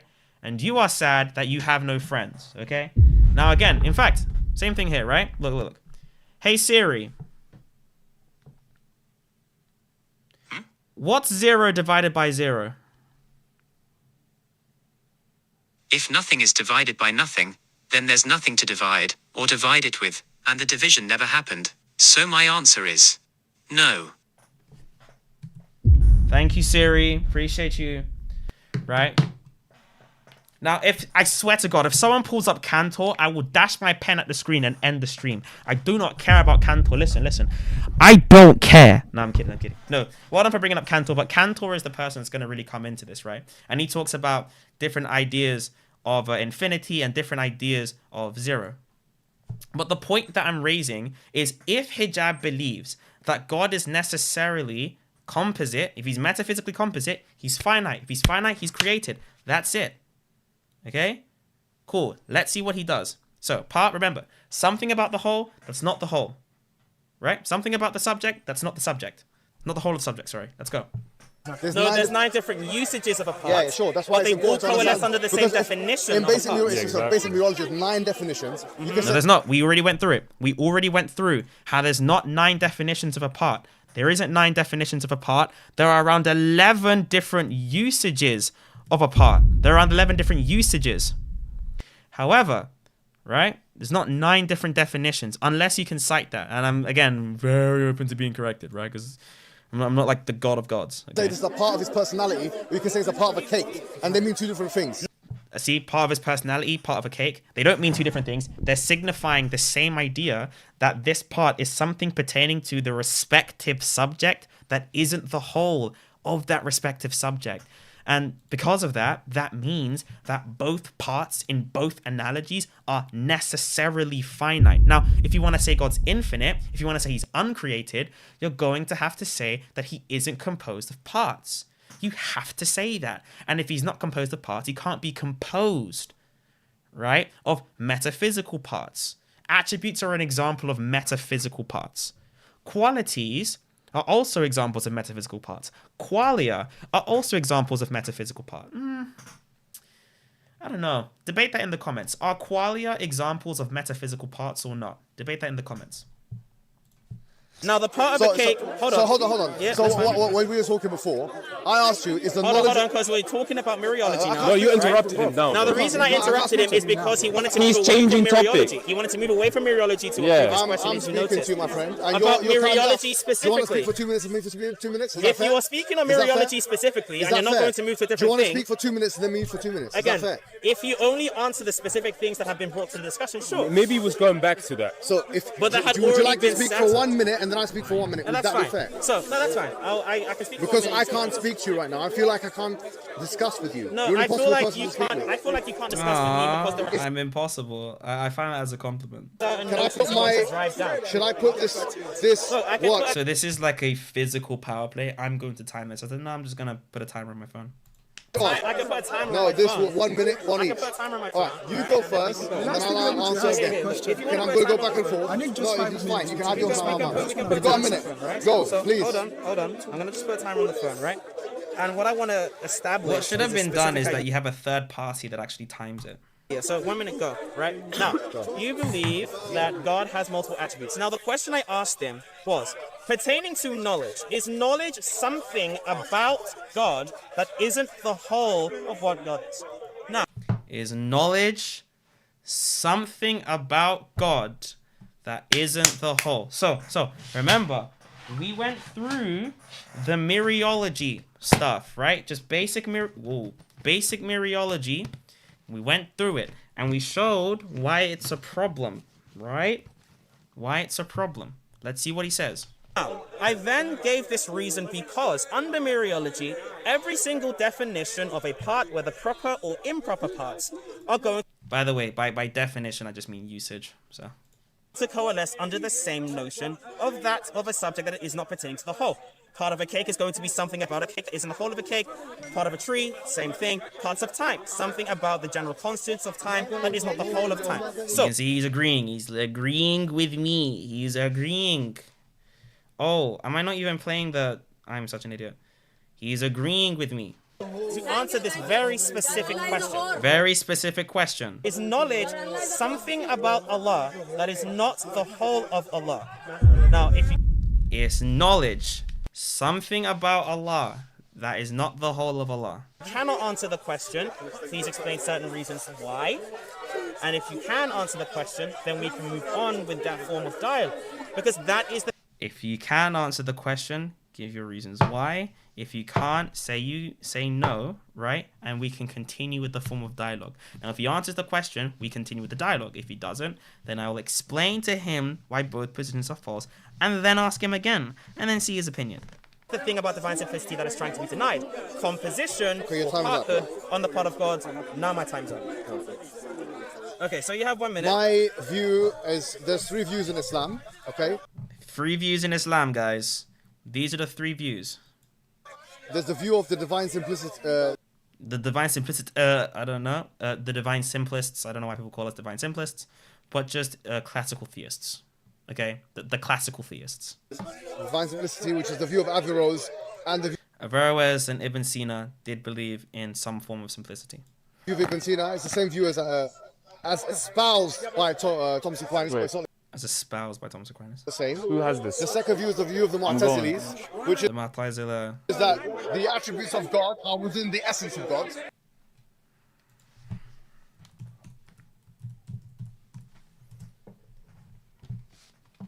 They were atomists. They were atomists, bruh.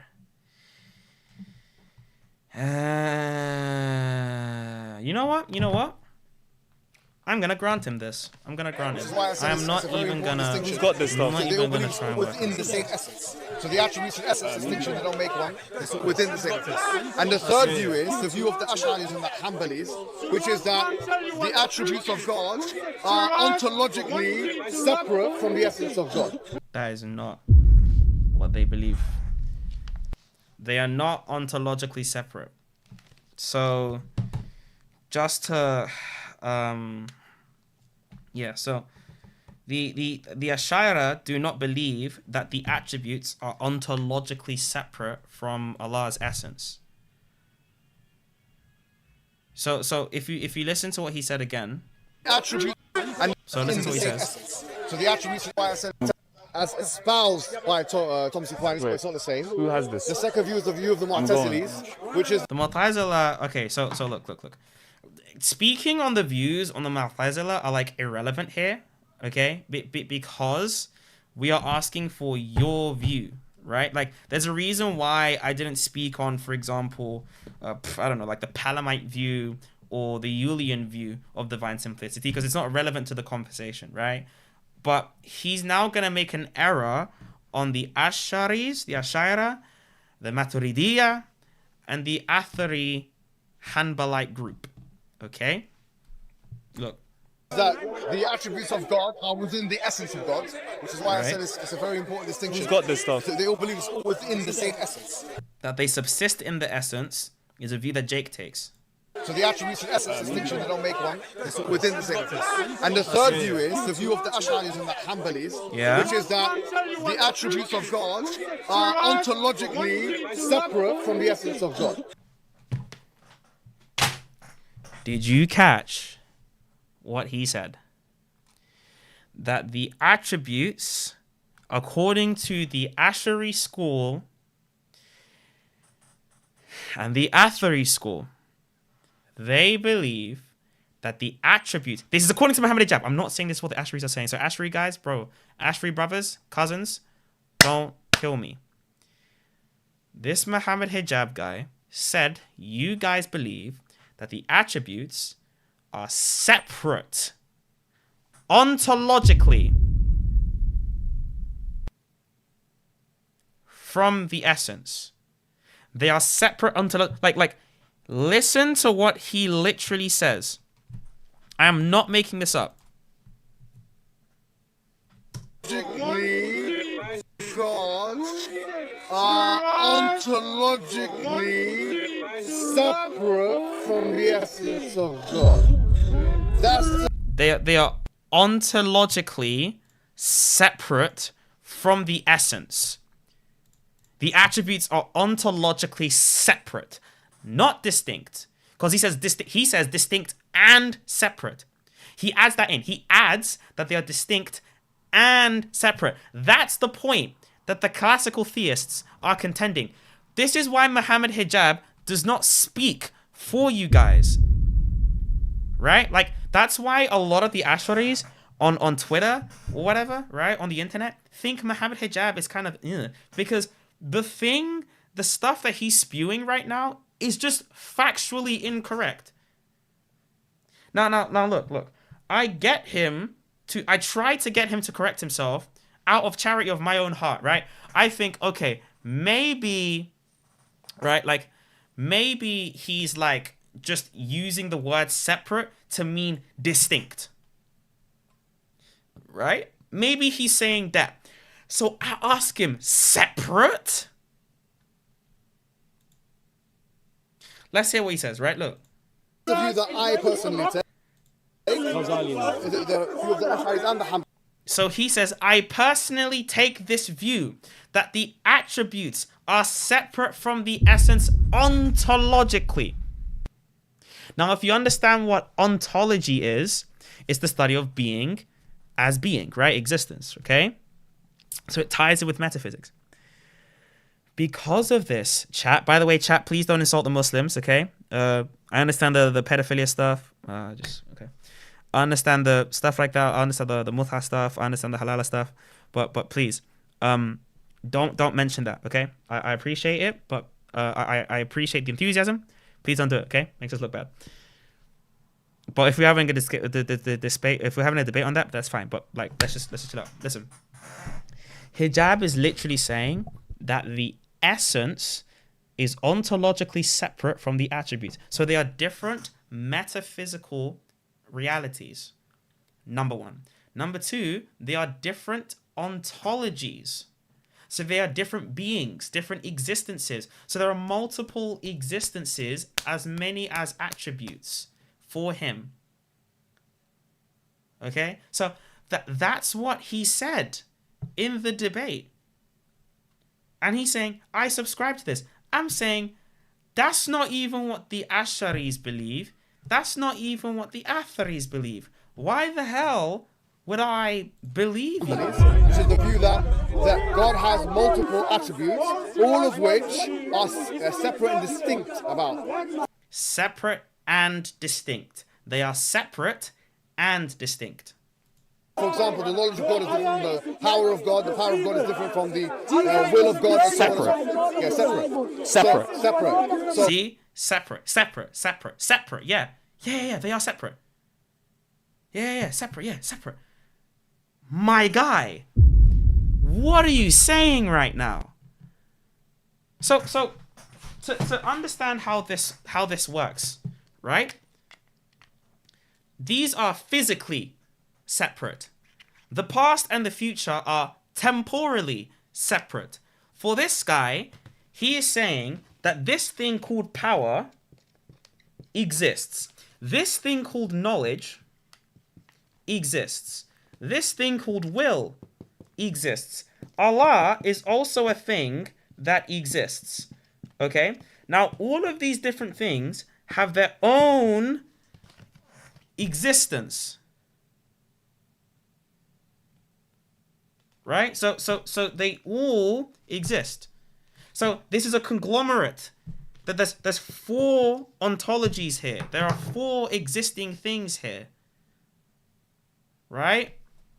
So my problem with that is if this is either polytheism or compositionism, because none of these on their own are the subject, are the whole of the subject, part of the subject, part of the subject, part of the subject. Someone in the chat said 4 gods. Hey, shit, maybe. Right? But that's the problem that we're talking about. Dodgy SIIIG is going to highlight the fact that he said separate and ignore how he got folded in his position. Dude, how did I get folded? Well, I'm not going to pay attention. My question is, do you believe that the knowledge of God is the same as the power of God, or are they different? Your time was up, by the way. So I'm glad So I'm glad you actually brought that clarification, which was not necessarily a clarification because that was already known. I'm glad you said that they were separate, because that would mean that God is going to be in a greater form of composition, right? Right? Greater form of composition. The person of Allah, you would believe that Allah is going to be some sort of subject of reference, so a subject that you can refer to. I'll just pause my time because that was... Yeah. So you would believe that Allah is a subject of reference. And because of this, the subject is going to be both the essence and the attributes. The person of Allah is going to be for you both the essence and the attributes, because you believe that the essence is separate from the attributes, as you've said. Now, because that is the case, it is still going to be part of the subject, Allah, the individual that holds, that formally constitutes both the essence and the attributes. As you can see, there's going to be a problem of composition there. So, to answer your question fairly, as I have 5 seconds, if I run a bit over time, forgive me. On the part of God, I would, for the purpose of this conversation, I'm going to ascribe to a Western view. Yeah. All right, sure. Yeah. So I've just... Yeah, because I just made it easier, but yeah, so I'm just gonna do this. Bro is playing this video 24/7, moment of his life, meeting Hijab. I've done 2 streams, one on SIIIG's video and this one's on my video, and then I'm probably not gonna talk about it again. But that's pretty much it. So yeah, you guys need to chill out. I've answered your question very clearly. I said that yes, I believed in the essence are different from the attributes of God. There's a different separate, no problem. When I say separate, I'm not talking about separability from a physical perspective that you can. Never said the physical. Never said the physical. Notice I never said physical, right? I said, you said ontologically. They are ontologically separate. In metaphysics, they're 2 different things. You can have physical separability. For example, I, can take this thing and I can separate it, right? Physically. There are temporally separate things. So parts of time that are temporally separate. And then you have different metaphysical grades of things that are also ontologically separate. They don't partake in a place, right? I wouldn't be able to point to your knowledge, for example. Neither would I be able to point to your love. However, you're saying they are ontologically separate things. They are not parts of the same subject. They are ontologically separate things that have their own existence that then add and serve as a conglomerate of different entities. I would never assume that. My time. Sorry. I'll pause. I would never accept that. Yeah, go on. Fam? Yeah, I paused it when I was speaking. Yeah. Because I don't want to, That's the view of, as I say, the Hanbalis and the Ash'aris and the Maturidites. The view that God has essence and he has attributes. And that the attributes are ontologically different from the essence of God. So that is my view, and I believe that the power of God is different from the knowledge of God. So we can distinguish, when we say the knowledge of God, we're talking about his ability to know or to perceive information, His power is his ability to do things. Now what I'm saying is, just as I am able to distinguish between godly power and godly knowledge, on your view of divine simplicity, is God have real power which is distinguishable, discernible from God's knowledge or not? That's all it is. So you can discern God's power through their formal definition that we have. On the part of God, you're not going to have 2 ontological items known as power and knowledge, because no one believes that. And that's what I just said. Anyways. The question you asked is whether they are discernible or not. That's actually going to be on the part of the reasoning. Now again, the reason why they are going to be distinguishable is, as Aquinas explains, there are certain divine perfections as instituted into creatures that allow us to, by way of analogy, apply them to God. We can still say that God has power if by... Okay, so TikTok chat, Thank you so much for being here, man. I actually appreciate this guy. We have 79 on YouTube. We have 50 on TikTok. I did promise you guys to be more consistent. You guys were like, oh, SIIIG, be more consistent. So I told you, even from Monday, I've been doing 5-hour streams. So Monday, I did a 5-hour stream. Tuesday, I did a stream. Wednesday, I did a stream. Today, I'm streaming. Tomorrow, I'm going to be streaming again. And the reason is because I just want to give back to you guys, the community, right? And yeah, I just haven't been consistent, so I'm going to try my best to be more consistent. Literally, I just want a small community of people that are like-minded that want to grow. Like, I don't really care too much about getting like a million subs. Like, I don't care. Like, because I already have like a job that I'm going to get, dude. Like, I actually do want to go into the academy. I want to go into the academy and do this stuff for real. So I'm not too concerned about clout or anything like that. Like, clout is good insofar as, like, you can help people genuinely. But that's pretty much it. Like, it's not going to actually, like, lead to anything substantive if you don't use it properly. Yeah, so that's what I would say.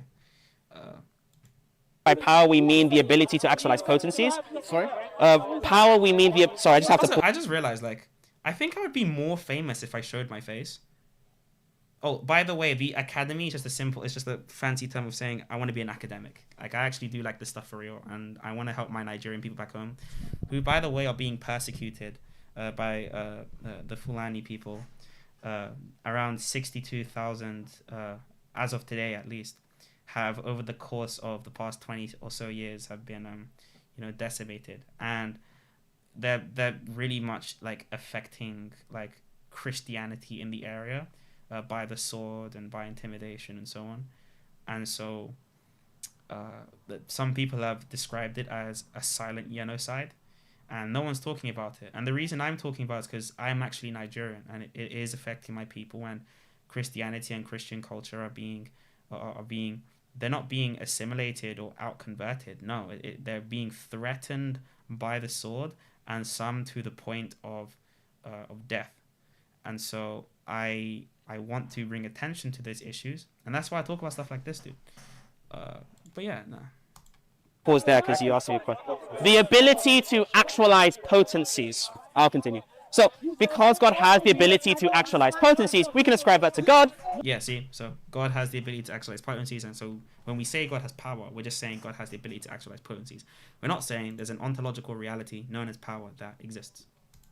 And because God is able to possess forms, we can also ascribe it to God. However, the divine perfection of knowledge and power on the part of God are going to be the same thing as his existence, as Aquinas explains. Zena, I agree. Now, bear in mind, your question was... Like Zena Sky, I do agree that I have way more talent.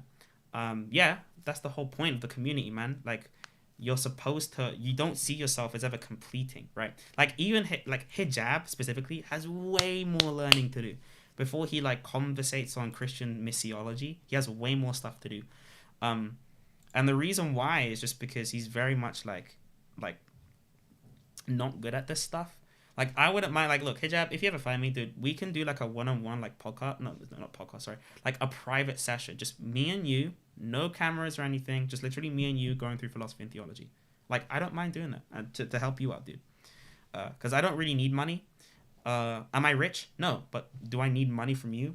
Probably not. Actually, no. Guys, listen. I need money. I'm lying. I need money. I need bread right now. No, I'm kidding. Was on whether we can know these different things. Now, my question to you, as I have 10 seconds left, is going to be, again, whether these things are going to be something about the subject Allah that are not the whole of the subject Allah. Please answer that specific question if you can. From one sense, yes. To answer your question, Thank you. See? From one sense, the attributes of Allah are not the whole of Allah. See? Look. Look, and he's going to explain the sense, right? Look, listen. So I say, are the attributes of Allah something about Allah which is not the whole of the subject? Look. Now, bear in mind, your question was on whether we can know these different things. Now, my question to you, as I have 10 seconds left, is going to be, again, whether these things are going to be something about the subject Allah that are not the whole of the subject Allah. Please answer. See? Something about the subject that isn't the whole of the subject. Okay? That specific question, if you can. From one sense, yes. To answer your question. Yeah.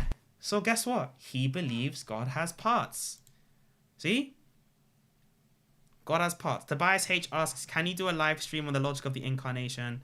I'd be interested if you think that necessarily needs to sit above reason, because the definition of Chalcedon is limited. Sure. Man then pay a jizya. Man behind him giving evils. Yeah, I can't lie. I think he's just really intent on focusing on his face. Like that guy with the thobe and the thingy on. I think he's just doing it. But yeah, there you go. So that is the, yeah. See, like he literally just said that they're parts. In one sense, yes. It's something about the subject Allah, which is not about the whole of Allah. In one sense, yes. The answer is yes. Because when we talk the answer is yes, absolutely yes. Because about the power of God, in one sense we're talking about something about Allah, which is not an exhaustive list of all the things about Allah. Because when we talk about the thank you.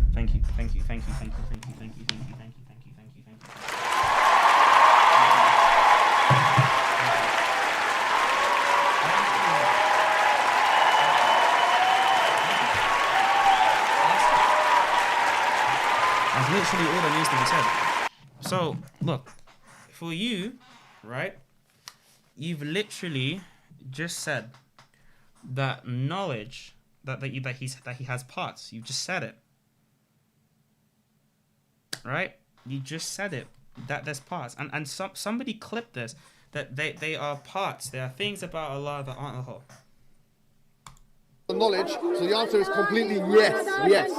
Now the answer is completely yes. That's parthood. Look. Definition of a part. A portion of a given entity. Something about the whole that isn't the whole. Something about the whole that isn't the whole. A portion of an entity. That's a part. Yes. Yes. Yeah, bro, of course. The second thing I'm saying to you now is we have a very clear idea. God has power, God has knowledge, God has will. Is it not the case that on your divine simplicity view of Thomas Aquinas, that in fact there is no difference, there's no real ontological difference between power and knowledge? That's why you can say, well, actually the Father is the Son from one perspective, or the will of the Father is the will of the Son from one perspective. So the will of the Father is the same as the will of the Son because they share the same divine operations. However, you wouldn't be able to say that the Father, the person, is the same as the Son, the person. Because, again, the persons are not the same as attributes. They're not distinguished, right? The persons are not distinguished among each other by their divine perfections. They are distinguished among each other by their relations of origin. That's how they are distinguished amongst each other. Now, for hijab, I think in his mind, I think Apologia pointed this out earlier, I think in his mind, he literally thinks that, like, when it comes to, like, a person, people are distinguished by, like, the different properties or attributes that they have. And so the reason why the Father and the Son are different is because they actually have different wills, they have different centers of consciousness and stuff like that. That's not even what we believe. So there you go, just spreading misinformation, man.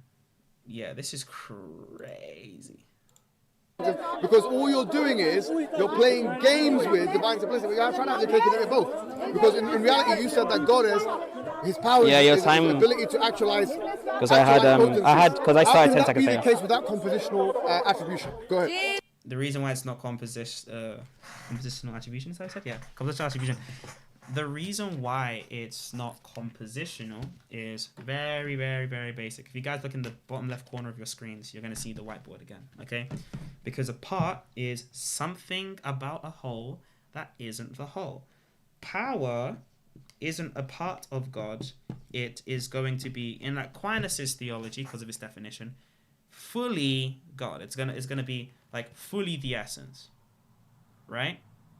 Now, it's not constitutive of a divine person, as power is a divine perfection. It's a DP. Whereas the Son is a hypostasis, or a HP. Right? And so in God, power is the same as God, and the hypostasis of the Son is exhausted of the essence, but the Son is distinguished by the Father, who is another HP. And so we can say actually that God is wholly powerful because it's identical with the essence. It's the same as the essence. And it's going to be virtually distinct. So much for Muhammad Hijabian Tawheed, I guess. So that's the problem. If it's parts, if they're composed, it's parts. If it's parts, it's finite. If it's finite, it's created, right? It's polysyllogistic. It's a polysyllogism, right? A polysyllogism is where you take the then clause of the previous statement and use that specific clause as the if clause for the next statement. So for example, if I say, if I go outside, it is raining, right? And then I say, if it is raining, I'll get wet. And then I say, if I get wet, pause, I'll cry. And then I say, therefore I cry. Therefore I'll cry if I go outside. So as you can see here, right, this is a polysyllogism. This is an example of a polysyllogism. And a polysyllogism is basically when you have, and I'm going to put this on solo cam on so people can see as well. So polysyllogism right here is literally when you have a person, right, that has the then or the consequent clause, okay, the consequent clause in the syllogism right there, starting the antecedent clause in the next premise, right?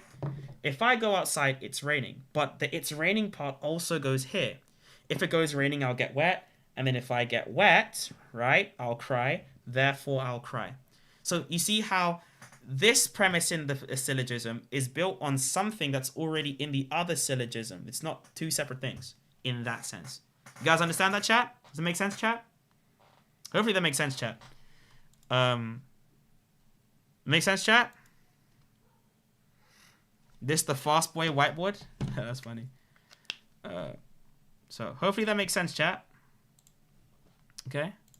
You can like go back and play these videos before as well. You'll see like bad stuff. It's crazy. Okay, so Jesus is God, not a Muslim. Appreciate it. Jesus is God, not a Muslim. Muhammad is Now, not the because you answered yes to that question, that would mean that you accept that God would have metaphysical parts. Now, because you accept that God has metaphysical parts, you accept metaphysical composition in God. So you're a compositionist by that view. Now, see, he nodded. Look. I'm a compositionist by that view. Yeah. And he's understanding it. So, because he's a compositionist, like we said before, right? Think about it, right? If it's composed, chat, what do you think it is? If it's composed, what happens? Begins with an F. Right?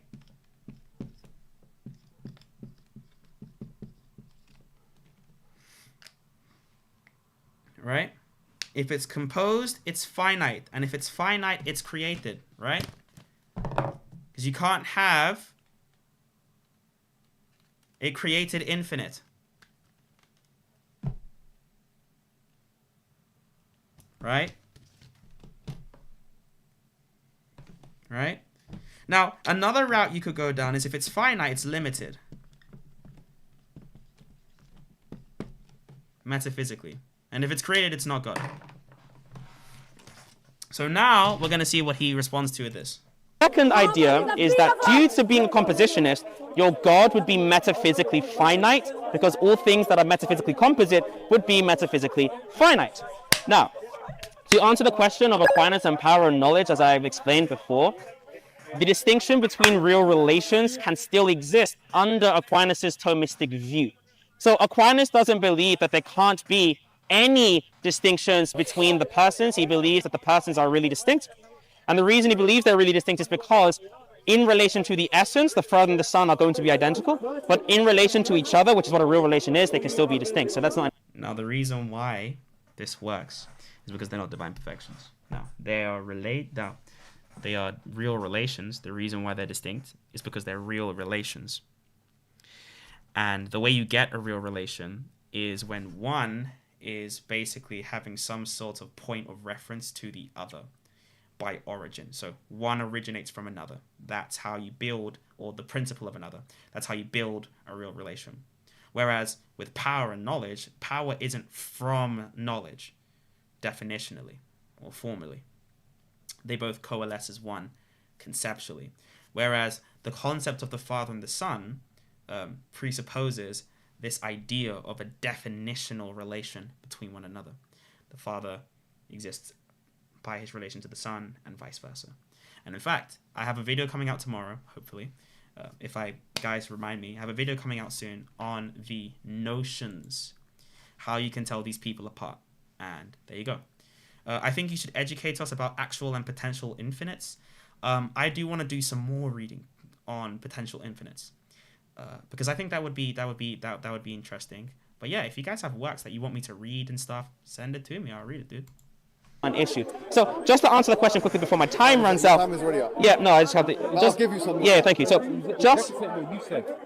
No, not exactly. So just to explain what you asked.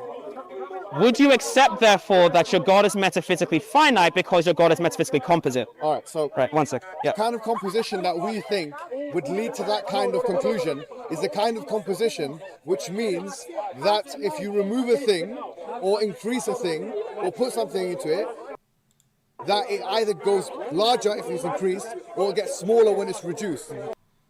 So again, as you can see, right? As you can see, okay, he literally affirms a type of composition. He affirms a type of composition.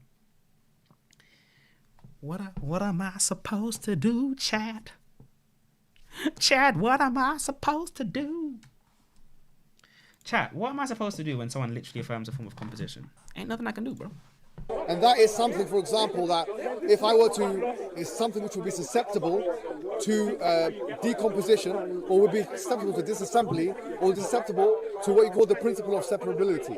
So if something can be actually separated, we don't believe that God... The principle of separability isn't a thing. Sorry guys, give me a second, I'm just responding to an email.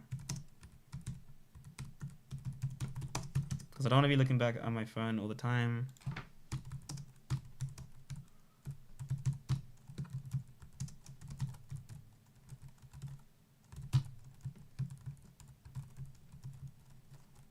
Give me a second, guys.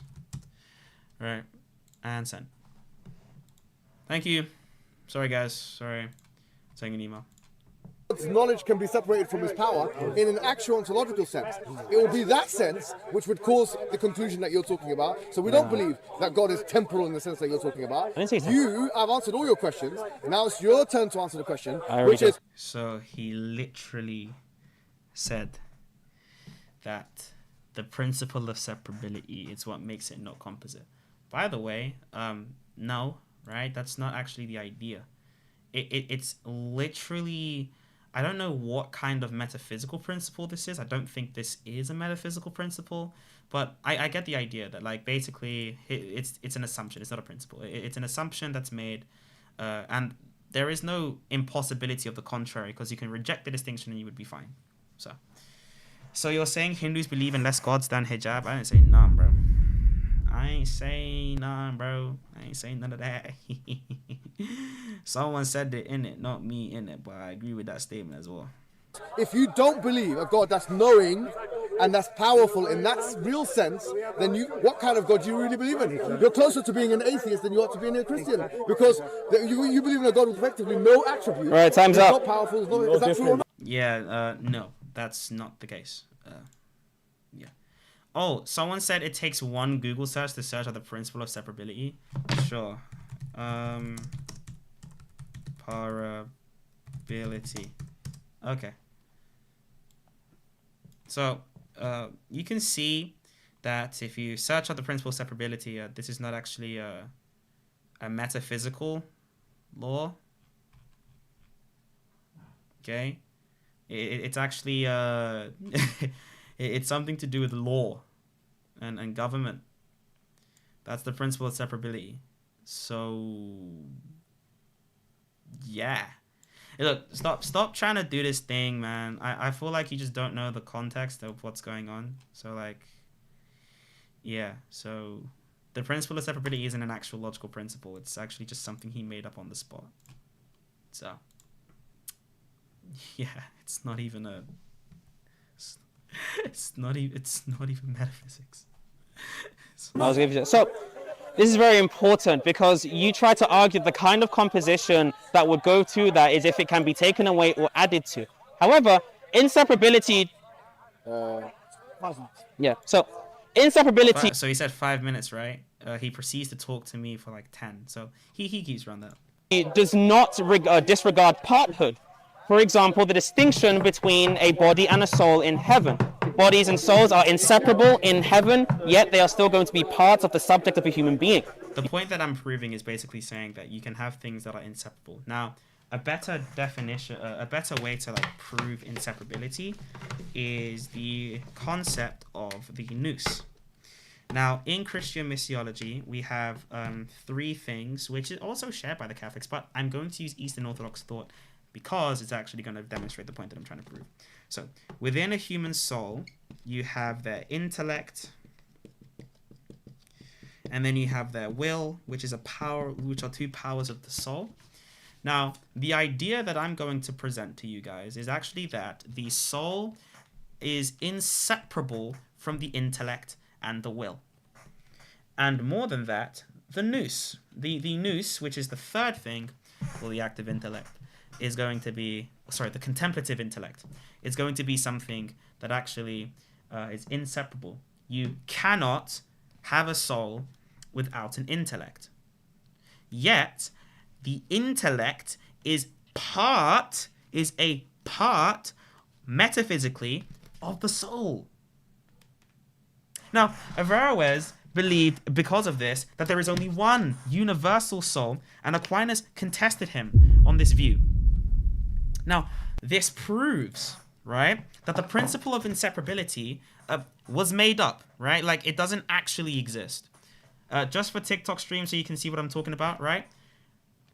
That's what I'm talking about, okay? So, the idea that I'm presenting, thank you so much for the follow. We appreciate the follow. Thank you so much for following the Twitch. The point that I'm trying to The point that I'm trying to establish is that you can have things that are still metaphysical parts of a subject, yet they are inseparable from that subject. So even by Muhammad Hijab's view, you still lead to parts. Someone said it could be said the soul is triune. Some people have used that analogously.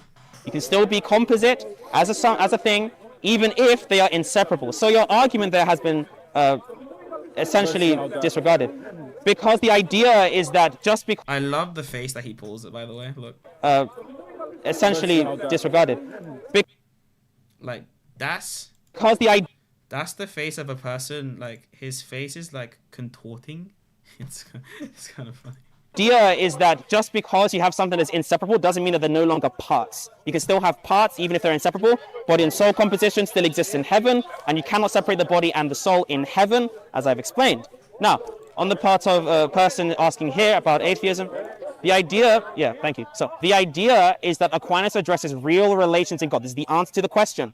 Aquinas posits that the persons are to be defined as real relations in God, and thus simplicity is still affirmed. So you can still have real distinctions amongst the persons, and yet you still have the distinctions in regards to the essence. Look, here's the difference between me and him. I've been very honest about my theology. He's trying to cover it up, because the truth about his theology is his theology, divine simplicity. Go and Google it and research it in your own self. Mm-hmm. They do not believe in actual ontological distinctions between the attributes of God, which means they believe that's true. Right, that there's no ontological difference between this divine perfection on the part of God. But you can still conceive of their formal definitions, which will still have some sort of ontology. A God that doesn't have power, that doesn't have knowledge, that doesn't have will. Wait, what? That's not the case. Real will. Beyond. That's not true. Here, look. Divine simplicity, right? Look. See, look. I even spelled divine simplicity wrong. Just Stanford, right? Look. Divine simplicity is that God is radically unlike creatures. He literally is simple in that he transcends every form of complexity and composition familiar to the discursive intellect. That is familiar to the discursive intellect. Okay? One consequence is that the simple God lacks parts. This lack is not a deficiency but a positive feature. He's ontologically superior to every partite entity, and his partlessness is an index thereof. Broadly construed, part covers not only spatial or temporal, but metaphysical parts and ontological constituents. To say that God lacks metaphysical parts is to say that he is free of matter, form, composition, and so on. Now, there is no real distinction between God as subject of his attributes and his attributes. God is thus, in some sense, identical, which implies that each attribute is identical to everyone. God is omniscient then, not in virtue of instantiating or exemplifying omniscience, which would imply a real distinction in God and the property of omniscience, but by being omniscience, right? Like, that's the thing. So it's not actually an issue. Now, if you look at the person that wrote this, I believe it was William that actually wrote this. I might be wrong. It's William, I believe. Yeah, William Vallicella. Yeah, William Vallicella actually wrote the paper. I knew it, dude. Yeah, William Vallicella has a great paper on divine simplicity as an intro. Thomas Joseph White on the Catholic side of things has also a good paper on divine simplicity. Now, again, you actually have different views of divine simplicity. Now, the main view of divine simplicity that says that God doesn't have attributes at all is Maimonides. Moshe ben Maimon believed that God did not have attributes in any sense, neither positive attributes in any sense, right? However, Aquinas believes that God specifically has divine perfections that flow from God in an imperfect manner. In fact, if you just read the Summa Theologiae, right here, he literally defines the divine perfections. Go to the prima pars, go all the way to question 12, and then all you need to do, right, is look at the word Whoa. I believe it's manner. I think that's what he used. Oh, sorry. Wrong question. I know, guys. Oh. Here you go. See, this is question 13 on the names of God. He says, these names spoken of God are not synonymous. This would be easy to understand. And actually, this is the objection that a hijab is using, that they mean the same thing, which is false. This is easy to understand if we said that these names are used to remove or to express the relation of cause to the creature. So this is apophatic and cataphatic. So you have apophatic names that are negative, and then cataphatic names, which are positive, to express the relation of cause to creatures.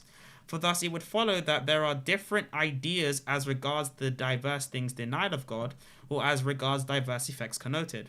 But even according to what was said above, that these names signify the divine substance, although in an imperfect manner, it is also clear from what has been said that they have diverse meanings. For the idea signified by the name is the conception in the intellect of the thing signified by the name. But our intellect, since it knows God from creatures, in order to understand God, forms conceptions proportional to the perfections flowing from God. These are divine attributes, right? So when God gives his being to creatures, these result in the multiple divine perfections that we then go on to see in the world. Ananda, how are you doing, buddy?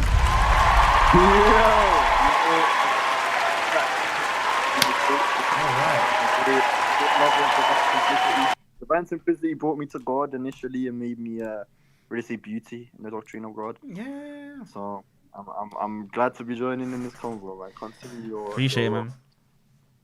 Appreciate it. But that's what I was literally talking about, bro. Like, as you can see, Aquinas does not believe in that. Let me share the screen as well so you can see what's going on. I've literally been by myself. Share my screen. Damn. Yeah, literally been by myself. Well, the stream?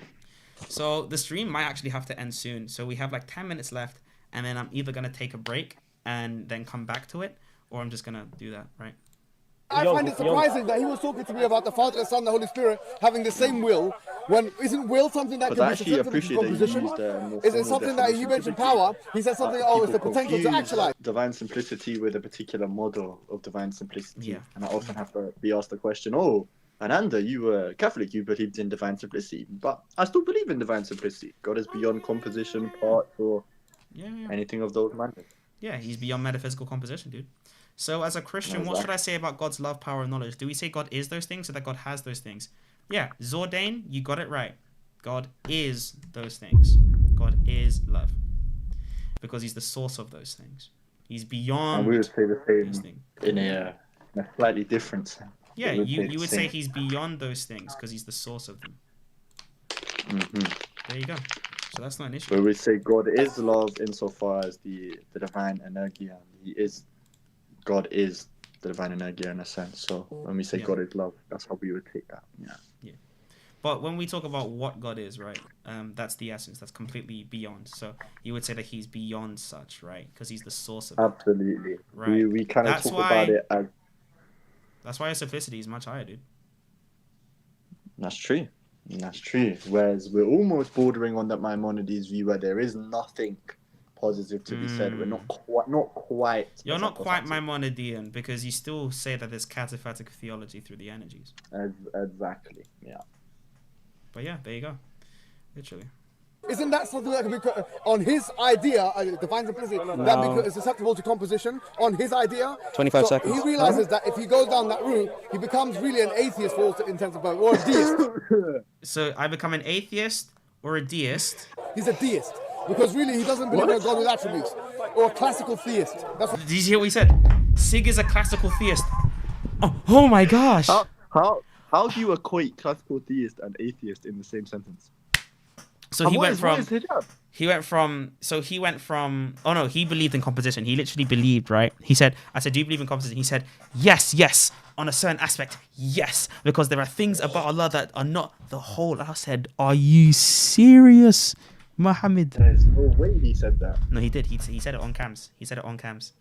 Guys, can you guys go to this video and clip where he said it? Okay, so I'm gonna show you guys the video chat. Okay. This is Muhammad Hijab gets schooled by SIIIG, divine simplicity and divine complexity. Please go to this video. Please go to this video, and could you find the clip where we say that things are about the whole that aren't the whole, and then send it to me, okay? Or just make clips of it. So that is basically the vid, right? So I then said, right? He then now says, oh no, you're closer to an atheist. No, you're closer to a deist. Oh no, you're closer to a classical theist. And I'm like, reality check? Weren't all of the Christians classical theists? Like what are we doing right now? See what I mean? I do. I mean, I'm actually quite shocked because I had initially called you and SY to tell you that hijab was there because in my eyes, while I'm very confident in my position, I don't want to end up in debate where I may hurt the Orthodox faith by not being able to answer the questions fully and absolutely. But I was surprised to discover that if I had approached this conversation, I would have spent more time correcting hijab's misinformation on our worldviews, both under divine simplicity for both Catholics and Orthodox, and just the Trinity in general. I'm really quite shocked that someone who I genuinely thought was quite an intellect doesn't seem to know our doctrine at all. No, he doesn't. He does not know it, bro. That's what it becomes. And so how can a classical theist believe in Father, the Son, and the Holy Spirit? 3 different things. I mean, isn't this the most flagrant composition in the world? You got 3 in 1 and 1 in 3, and you're saying you don't believe in composition? That's just not the case, bro. That's just... my nigga.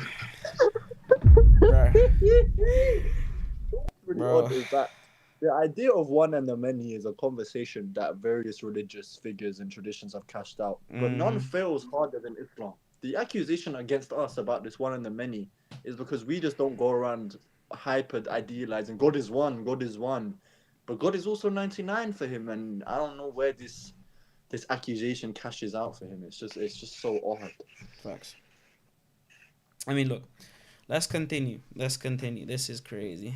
Talking to us about will and power. It's ridiculous. Right, time's over. So what you were just doing is essentially complaining about the view that I actually espoused. However, that...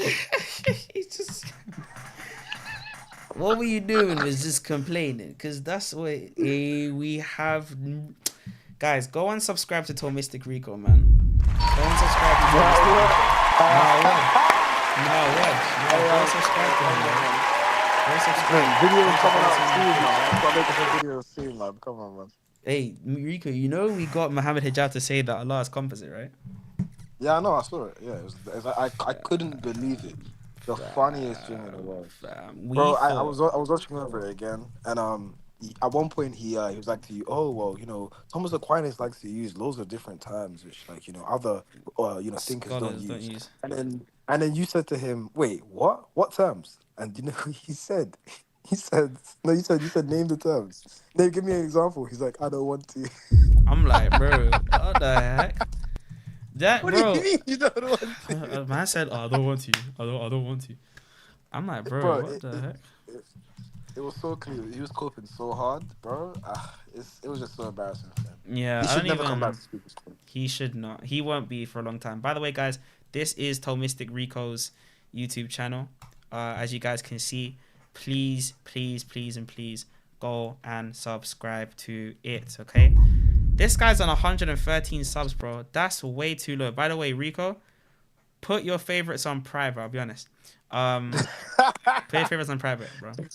So let me go do that. Yeah. So as you can see, guys, please, and please go and sub.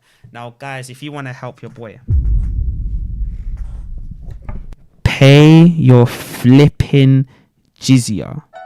Okay, listen.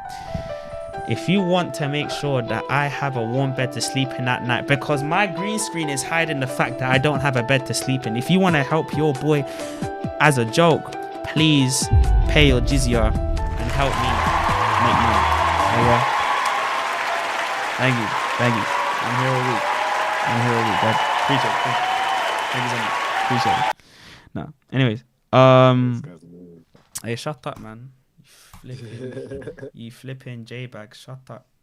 Anyways, gonna call me a J-bag. Celibate man. No, you're no. To be fair, you're a celibate man. I appreciate it still. Come on. Yeah, come on. All right, let's. That wasn't the view that I espoused at all.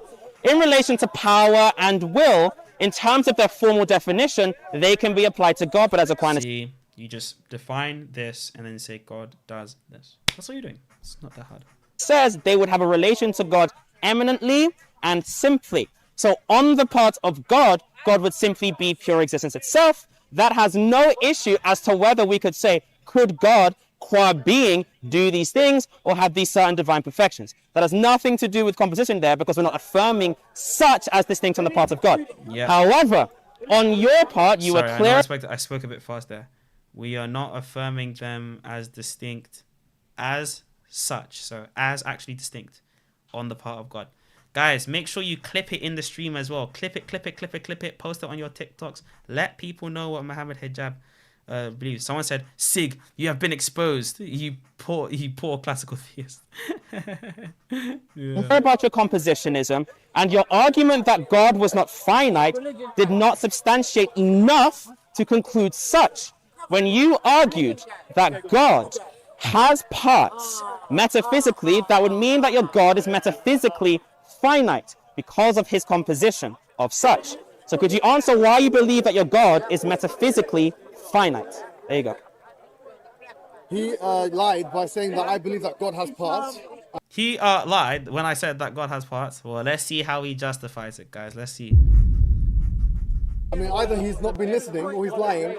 Either are things we've observed from this behavior of this individual before. The point behavior of this individual before. So he's not actually... Answer the question, bro. Come on. I'm saying to you is this. How can you be complaining? So he doesn't even, like, answer the objection. He's not addressing anything. He doesn't address it. He literally just said, oh, he lied. And then I said, okay, so how did I lie? We're waiting for the part where you say... SIIIG lied by saying this. Use your term about composition, and you believe in the Father, the Son, and the Holy Spirit. I already answered this. Real relations. Don't worry, guys. I have a video on the notions like tomorrow. Don't worry, like it's gonna be great. How can you be talking to us about divine simplicity and you've complicated, right, in numeric form, the numbers of the persons of God? The only way out of this is to say this is not an ontological distinction. This is just a numeric distinction. No, that's not the only way out of it. You say it's a distinction of hypostasis or a distinction of person. It's not that deep. It doesn't even need that. All three are really one in every sense. In which case, you're not you don't believe in the Trinity. So you have time? There is no Trinity. You might as well just say what we say is that right. only one God. Exactly. But if you believe in divine simplicity, and once again, please research it. Divine simplicity, they do not believe in distinction between actual power, actual knowledge, actual will. The moment you start saying, God I think this is above a minute. God can do this, God can do that. I think it's above a minute. How could it be the case when God is not meant to have any other? Yeah, this is like more than a minute. I think it's above a minute. Ontologically separate, all different. All Mohammed, I think this is above a minute. Essence. Go ahead. Okay, so my timer cut out, right? I didn't set the timer before. So you're going to have to permit me. Huh? So, just to clarify, okay? Right? This is very verbose, and I can do a similar thing. I'll see how I do. Now, everyone that is watching this video, please go and research divine simplicity and the various articulations of divine simplicity. As this man has admitted, he admitted that in a very strong sense, he said, yes, in a sense, they are going to be something about the subject Allah that is not the whole of the subject Allah. By this notion then and this definition, it would be, it would be that the subject Allah is going to be composite. Now, he tried to attack the notion of the Trinity and say that I should be a classical theist. Well, as he should know, most Christian missiologists, most Christians in the patristic tradition were classical theists. They were, as Augustine explains, as the Cappadocians were as well. Now, on your part... Now, this guy said that, oh, I'm a classical theist. Yeah, most Christians were. Now, if you look here, by the definition of divine simplicity, as you can see, you will see names of Christians. For example, Augustine. Okay? There you go. That's Augustine. Right there. This is Anselm as well. Anselm as well as Aquinas were classical theists. It's not actually hard. And again, classical theism is seen in the Cappadocians. The Cappadocian fathers were Aristotelian metaphysicians in their own right, and so they were individuals that were classical theists. They hailed from the Greek classical theistic tradition, so you're just ignorant of the history. And that's okay. I don't expect you to be knowledgeable on the history either. Neither do I expect myself to be like knowledgeable on the inter-Atharite debates or the inter-Fiqhi debates, because I don't primarily focus myself on that. But when I dive into them, trust me, I will need to read up on them to the best of my ability, which you have not done. You've gone around for 10 to 20 years saying, not 10 to 20 years, but like, I don't know, 7-8 years now, basically saying that the Son and the Father could fight each other. It's the most brain-dead argument I've ever heard in my life. Since you believe that these attributes pertaining to the subject Allah are that which is not the whole, you therefore believe flagrantly that there is some sort of metaphysical composition. To answer the question, is it? Maybe. Go on. So here we have it. Now my time was up actually. So. Right, you lied about the time, you know. Yeah, go on. Okay, so he's reiterating the point. He believes that a being with multiple attributes is compositional in the same way that I have Jenga and I disassemble it. I didn't say that you could disassemble the Jenga. Let's just say that the Jenga are very much united by very sticky glue, okay? And they can never be separated. That is not my view. Contingency of something in that same way. I'm saying prove that. If that's your claim, please prove it. Please prove that. I want to see the proof of that. Number two.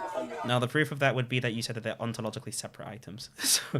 So they're different existences, right? They're ontologically separate. So they're separate in existence. If you're my postulation is as follows.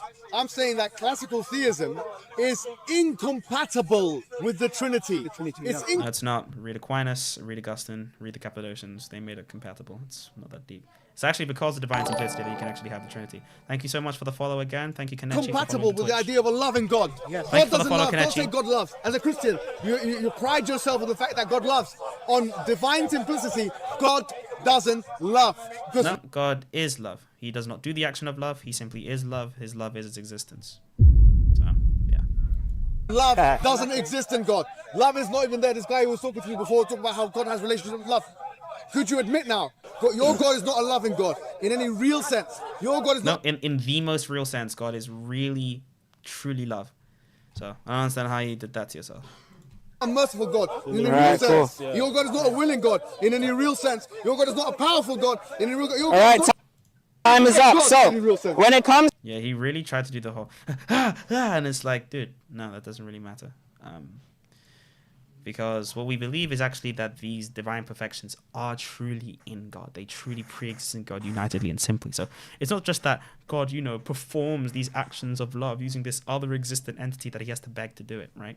It's actually that he himself is that thing, and he maximally does this thing, which is his existence. He maximally is his existence and distributes his love. That has nothing to do with whether he can love or not. Because if you identify this divine perfection as God, then it isn't whether God can do it, it's whether necessarily it is the case that God does. Now, in terms of God's volition or God's will, that's actually going to be the issue of modal collapse. And I would say that there's an indeterministic link there. So there's a fruitful death of the modal collapse argument. I think Joe Schmidt actually says the same point.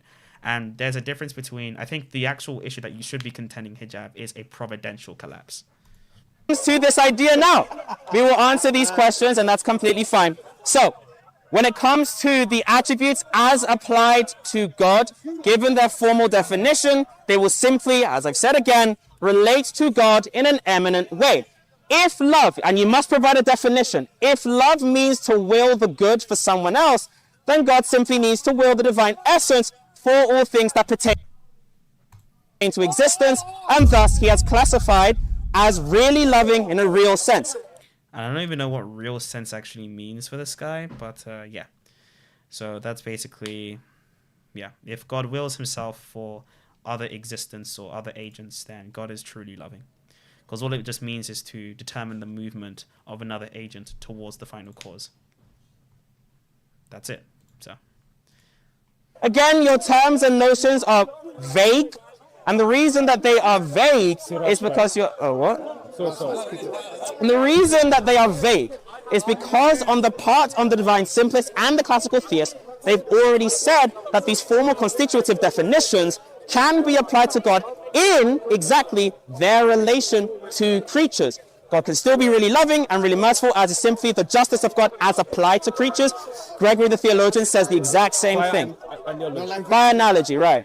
So in a real sense, God can be loving, God can be merciful, and so on and so forth. He said that God's love is his willing to do good for something or another essence, another being. That's not what I said. Bear in mind that God is willing himself for things. It's literally the determination of the things to the self. If we just boil down these things, we're not talking about whether they have like whether they're semantic entities or not. We're literally looking at how they metaphysically like pertain to the movement of creatures. That's it, right?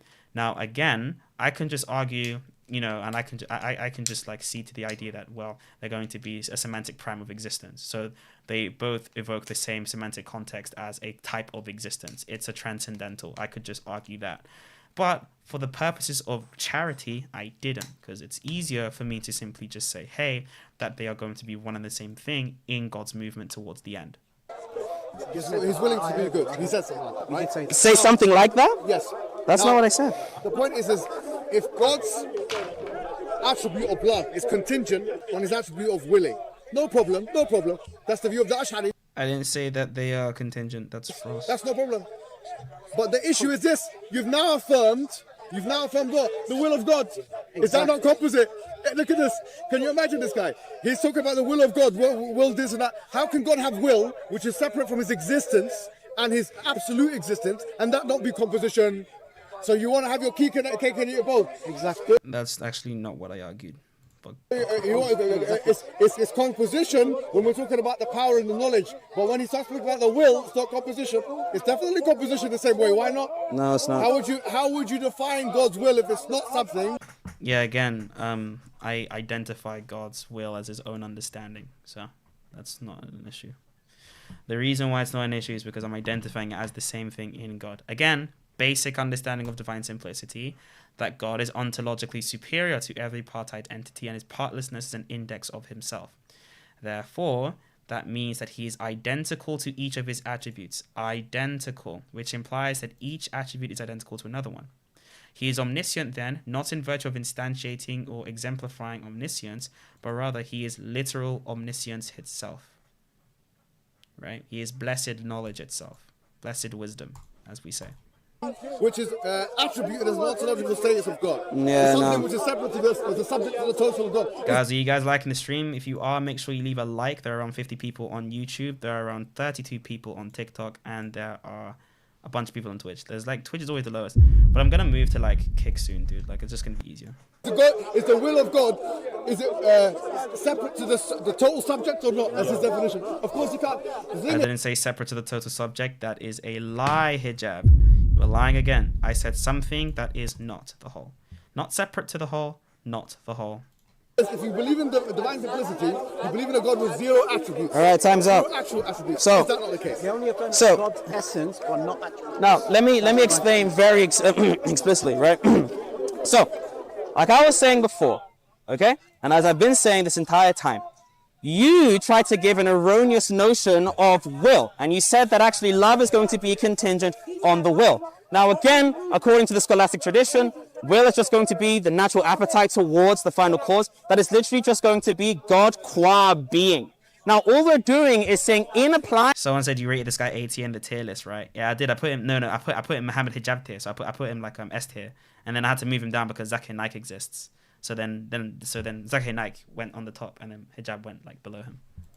These formal definitions to God, this would be the case. What we're not saying is that God is a conglomerate of ontological items that exist in him, which is what you have said. Yeah. You said Literally, he's not. Yes, he's a conglomerate of ontological items. That's composition. That's parts. It's finitude. Your God's limited. Oh my gosh. that these things have their own ontologies and that they are on the part of the subject of Allah multiple entitative things. Now again, ontologies and entities are going to be treated as the same. I'm not ascribing mind or being to any of them. No, I am ascribing being to them because these things exist. You believe in a conglomerate of existent entities. That is the issue. That is polytheistic or compositionistic. Go on. He said that when he's talking about will, the definition of will is the appetite towards final causes. That's what he said. No, the appetite towards the good as final cause. Please get me right, okay? It's okay, man. Appetite towards final causes. This okay? Look, hello. Look. Final minute. Look. It's the final minute. Okay, it's the final minute of the stream. Like, dude, I'm not gonna go on after this, dude. Like, look. Final minute.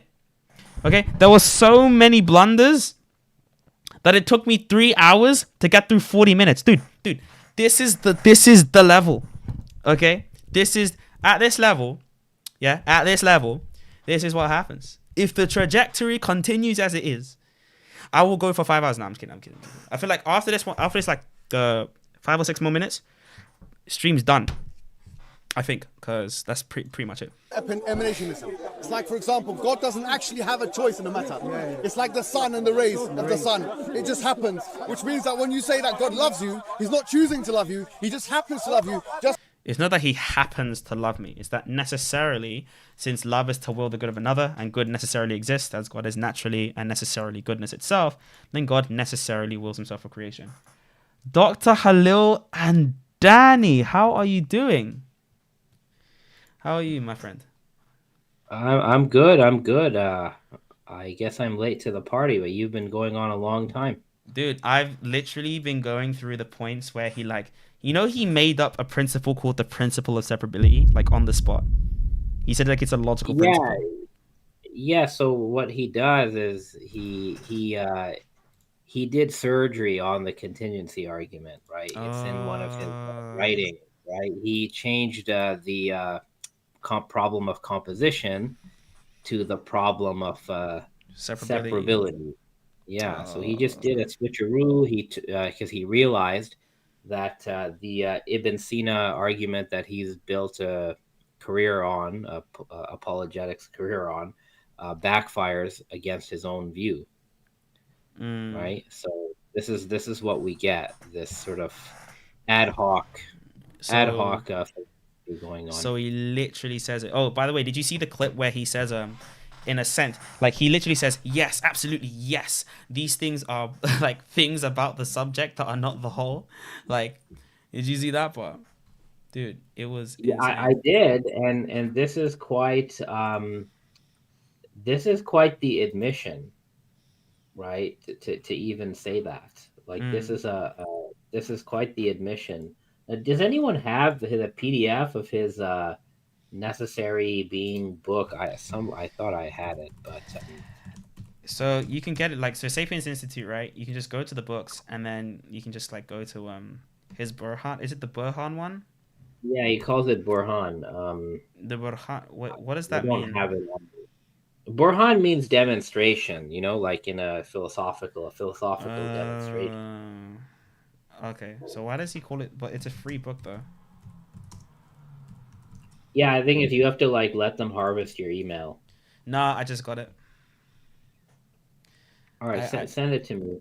Yeah, I'm gonna copy paste the link to you in the chat. Yeah. Sure. Yeah. Yeah, I sent it to you on your number. There you go. Perfect. Yeah. So if we look inside this book, you'll find this idea, the separability, because like you know he's just like what he's telling you is sort of what he's basically written. A cause-based argument for contingency. The thrust of the argument is that existence cannot contain only contingent actualities, as contingent existence cannot bring rise to itself. Okay, a collection of contingent. So, what does he believe that like someone could like bring rise to his? Why is flight reacts here? It's everything. Everything made up of pieces is dependent. See, this is his new surgically altered contingency argument. Oh, it's right here. Yeah, I just found it. It's a piece argument now. Yeah, this is page 39. He says, proposition. There cannot be a world with only dependent things without reference to an independent thing, as dependent things cannot continue existing on their own. This is using the PSR. Part 2. By the way, this is not how you make a syllogism. This premise is like so bulky. Like, dude, whatever, man. Yeah, this is so bulky, dude. He then says, everything made up of pieces is dependent. Right. The universe is made up of pieces. Yeah, this is not. You switch parts and pieces. Yeah, cause again, if you're saying made up of pieces, he thinks that like they're separable here. The thing is, somebody can simply say that I believe in a universe which has inseparable parts. And then somebody he's gonna say that you can't beat that anymore. No, he's gonna say demonstrate it. He's gonna say demonstrate it though. No, he can. All somebody has to do is be a pantheist and say, oh yeah. Like Jonathan Schaffer's monist pantheism meets all the requirements of what hijab is getting at. Oh, facts. This is the whole problem. And I guess I'm not the one who said this. There's a great author. His name is Caleb Coho, and he's written a whole published article called like Why the One Cannot Have Parts. And he makes this point. And then he has a second article where he says, Caleb Coho says this, that complex theism is metaphysically on par with pantheism. Damn. I did not know that. But yeah, so this is the, man. I mean, the other problem is this. So he references Ibn Taymiyyah, right, for this whole business about pieces. But here's the issue. Ibn Taymiyyah's God takes on new accidents every time he acts. Yeah. Right? So Ibn Taymiyyah's God, he performs actions. Those actions come into existence and they subsist in God's essence. Right. So doesn't Ibn Taymiyyah's God have pieces? Well, yeah, because they can literally be increased. But he said the view of the Asharis and the Atharis is that God's attributes are separate and distinct. And then he said that ontologically, not physically, because I never said physically, right? I said ontologically. No, nobody said physically. No one said physically. And he's like, I don't mean that the physical and they can be separated. I said, I don't believe that. You can still have things that are ontologically separate, right? but they can't be physically removed. That's just what ontological separability literally means. Something that can be separate from something else, which again cannot be physically removed from the thing. And even if they aren't ontologically separate, which is a crazy move, they are still going to be composite because, by the way, I explained to the chat why it's fine. I literally drew it out for them, and everyone's like, "Oh, this makes sense. This makes sense." So I'm happy on that front. The reason why that's bad is because they are now going to be fractions of Allah as the whole. And I appealed to Siri, right? When I did the 0 divided by 0. So I said, "Hey Siri, what's 0 divided by 0? If nothing is divided by nothing, then there's nothing to divide, or divide it with, and the division never happened. So my answer is no." Right? Like that is what we're talking about, dude. So dividing 1 by infinity is indeterminate or undefined, and it's the same thing as dividing by 0. So there you go. So this is the final. I pasted the Caleb Coho paper. It's from 2020. Why pantheism is on metaphysical par with complex theism. I put it in the public chat. There you go. Oh yeah, so yeah. This is a defeater. This is a defeater for whatever Muhammad Hijab is proposing. He should just be a pantheist. Yeah. Why is he a theist? Yeah.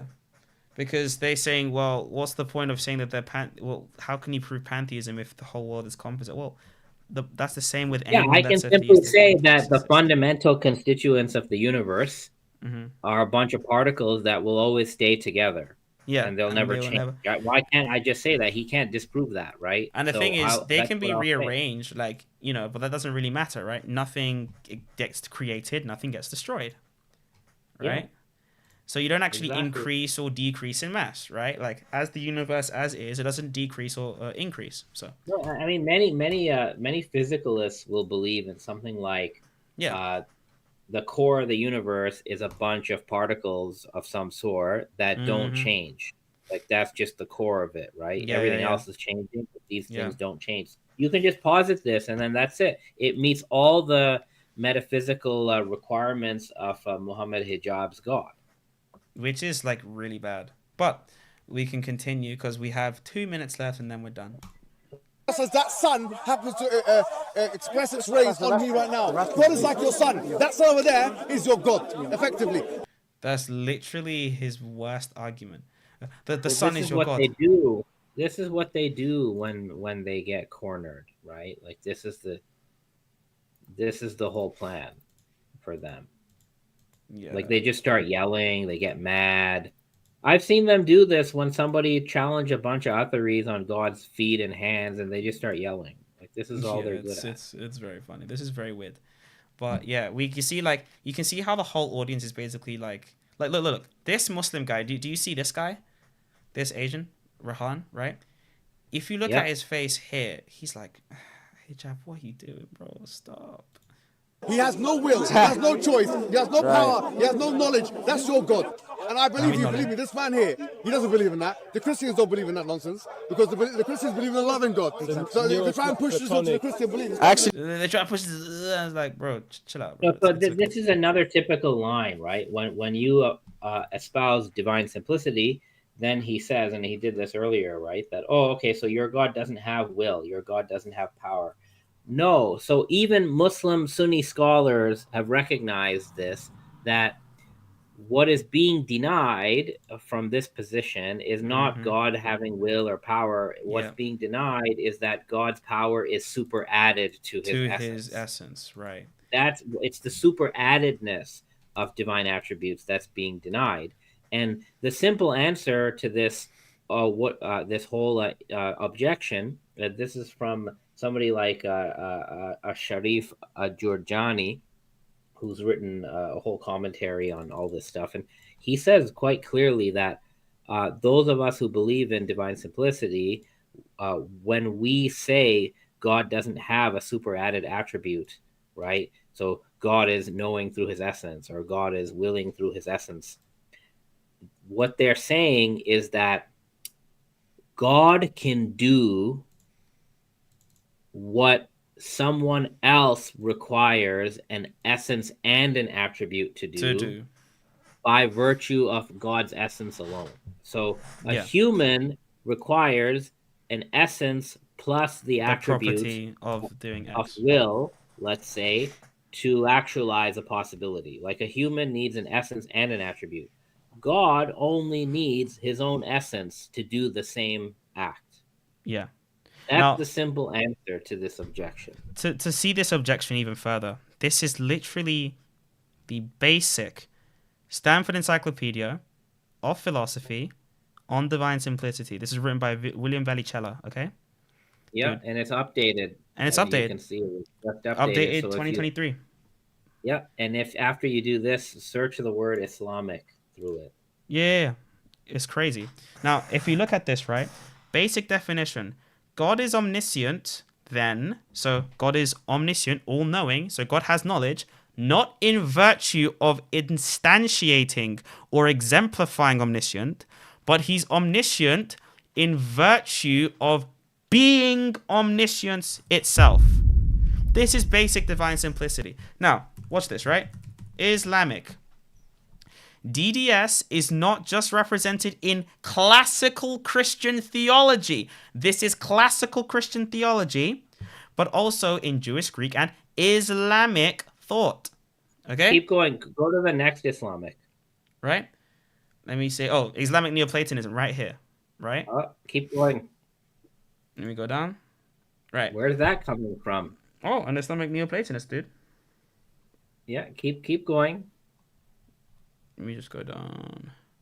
Oh, this is just modal collapse, though. Yeah. Oh, is that you? Yeah. There you go. Is that you? Oh my gosh. You're such you cute guy. Is that you? Oh my gosh. Yo. Hello, you wrote this. Why didn't you tell me? I just discovered it yesterday. Literally. Nah, that is so cute. Oh my gosh. No way. Aww. What the heck? You're in the SCP. That's insane. Actually, Vallicella and I have emailed several times. Oh, about dude. all this stuff. Can they say like? Can they put like a section on like content creators that talk about divine simplicity and just like put me in there? Do you know what I mean? Like, could they? By the way, bro, you can always email him and be like, "Hey, man, can you put in like a social media section?" Yeah. Oh, that'd be sick. I'll be like, yo. But by the way, guys, Ananda is one of your biggest admirers. He really likes your content a lot, Dr. Khalil, and he's wanted to meet you for some time. So yeah. Hello, how are you? Hello, Khalil. I'm very honored to be here. Especially, like you said, I'm a big admirer, a big fan of your work. Well, I'm honored to meet you too, my friend. Thank you. See, bro, look, I told you guys are gonna be cool, bro. He's actually an Eastern Orthodox Christian, dude, and he converted and he's gonna get baptized. You know? Yeah, but I was deeply interested in your metaphysics and philosophy, especially because I had a very brief 12er Shia phase, and I was very much impacted by your work, and I'm still very, very amazed by your great, especially your Tawheed seminars and your seminars where you talk with different sets of Muslims on the same issue. I think they're probably some of the most interesting, unique, and informative work on Islam today in philosophy. Thank you. That's very kind of you. Very kind of you to say. Glad you like all that stuff. Yeah, man. A lot of people actually like your content, bro. Like on a real level, dude. We're all training to be academics in some degree. Like I'm actually doing it, and I'm trying to just build a community. So the fact that you're part of the community is great. You know what I mean? And that's just the thing that we want to build. Also, exposing this sort of nonsense when they are the ones that attack our respective doxastic theologies is just important so that we can get back to the good business of actually, doing good theology. So. Yeah, no, the thing is that these sort of speakers corner, polemic bullying, it really it misrepresents things. Like he's doing it right here. He's just misrepresenting. And the other part is that you said that the persons of the Trinity are not separate, right? You said they're not separate. Yeah. So I escaped But the he same said that thing. well, actually, so if he had articulated his position correctly, he would have said that the divine attributes are not separate. He would have had to say the same thing, and then it's on par with you. He can't really say anything against you. Yeah. You have distinction without separation, and then he has that too. Although he actually screwed it up and said no, they are separate, which is far worse. I don't. The thing is, no one asked him to say that either. Like, hello, when we talked yesterday, we were so shocked that he actually said that. You feel me? Like, we were like, what the heck's going on? So, guys, listen. This is an error, right? This is a screw up because, like, a real Ashari or a real Athari. I mean, I've read this myself. Qadi Abu Yala is an Athari. Ibn Hamdan is an Athari. They say that there's no separation. They all say that. Nobody goes and says that there's a separation, as far as I've seen. So ontologically, not physically, ontologically. We don't care about whether it's physically separate. They never say there's a separation ontologically either. Like they say that their whole thing. I mean, we had an Ashari come to our class today, actually, to speak. He was very clear that the attributes are not the essence, but they're not separate from the essence. Right. Yeah, they say the whole it's not other than him, nor is it him. Yeah, that's so always been the position. Yeah, so they interpret the it's not other than him as it's not separated from him. That is how they read the word, which is fine. So, of course, it's still a composition problem, but hijab has exasperated that problem far worse than in an attempt to refute SIIG. He has given me the easiest layup of all time. You know, the easiest layup of all time. I actually know an Athari that was so determined to agree with Christians. He started taking the most absurd view. He started saying things like, God has unlimited potency. God is in time. What? Yeah, crazy. Unlimited potency. Yeah, he was very determined to be not Christian in any way, and it ended in a very weird position. Nah, that's insane, dude. That's nuts. But anyways, guys, you want to conclude this video? Let's make sure we get to the end, and this is where he uses Nico to run away. Actually, he's like mischaracterizing. And eat it both. If you want Hello? He's just mischaracterizing the idea. I'm just gonna let him finish. Trinity and multiple attributes, a loving God. Could you make sure that you time a minute? Because every time Muhammad Hijab speaks, he's just gonna go over time. So just make sure you time a minute. And a God akin to the sun, expressing it's time not up. Like the will, like the sun expresses its rays. All right, cool. So I have a minute as well, right? So. Let's go. Brother, we have to go. Now, I just want to make one final remark. I have to go, brother. One remark. Now, again, this is one remark. I have to go, brother. Your God is going to be similar like the sun in that it is composite. It's okay. Your God is similar like the sun in that it is composite metaphysically. That's it. So as you can see, he uses Sneeko as an excuse to go away from the conversation. Hey, Rob, man. He tried to argue that God isn't metaphysically composite, even though he explicitly said that God has attributes that are separate from his essence. He literally said these things. In a real manner? In a real sense, that they are separate from his essence. All right, that's it. That is the end of the debate. If I ever see Hijab at the corner, bro, I'm gonna press him on the whole thing being separate from the essence. We need to. The thing is, he doesn't care about whether they're separate. They need to get the idea that like it makes their God weaker or limited, right? They don't care about whether it's separate because they don't understand how bad that is. I've explained to chat. Everyone in chat understands, but Halil was right because like we talked yesterday and he was like, dude, they don't care about none of that. I was like, yeah. Yeah, I was just quite overarchingly surprised. Someone who typically represents themselves as quite the philosopher, in that he's just so unaware of all these positions in their proper depth. You know, he thinks the Trinity has three wills. He thinks his God is completely separate from his attributes. These are really weird positions for someone studying philosophy. You know, an undergrad who takes my classes learns 3 different models of the Trinity. And if they came to the class, they would not make this mistake that he did, right? Like my students are taught that only the social trinity sees them as like 3 centers of consciousness. Like that's like we just taught them this last week, right? And they learned that the Thomist trinity, for example, is a one self trinity. It's not a three self trinity, and all this. So the fact that like he doesn't know anymore, like he knows less than an undergraduate in my school, which is pretty bad. Look, for him. this is the point. Like, he doesn't care. But guys, I think that we've exhausted the content. It's almost 11 p.m. guys. Thank you so much for being up here. We finally got to the end of the Muhammad Hijab video. Like, bro, I told you, there is so much content. There was so much content that had to be gotten through that it took the stream this long. If you are on TikTok, thank you so much for being here. Thank you for 10k followers on TikTok. Make sure you go and follow Ananda Apologetics and Apologia and Dr. Khalil and Danny as well if you want to learn about some Islamic Neoplatonism. Thank you so much about that. And take care on TikTok.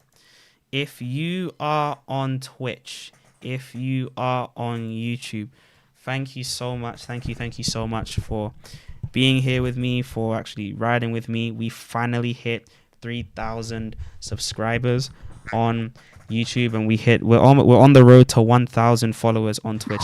Bump those numbers up. Let's get to 1,000. Thank you so much. Make sure you sub to both channels. If you can, give money to the Twitch, give money to Twitch, but it doesn't really matter.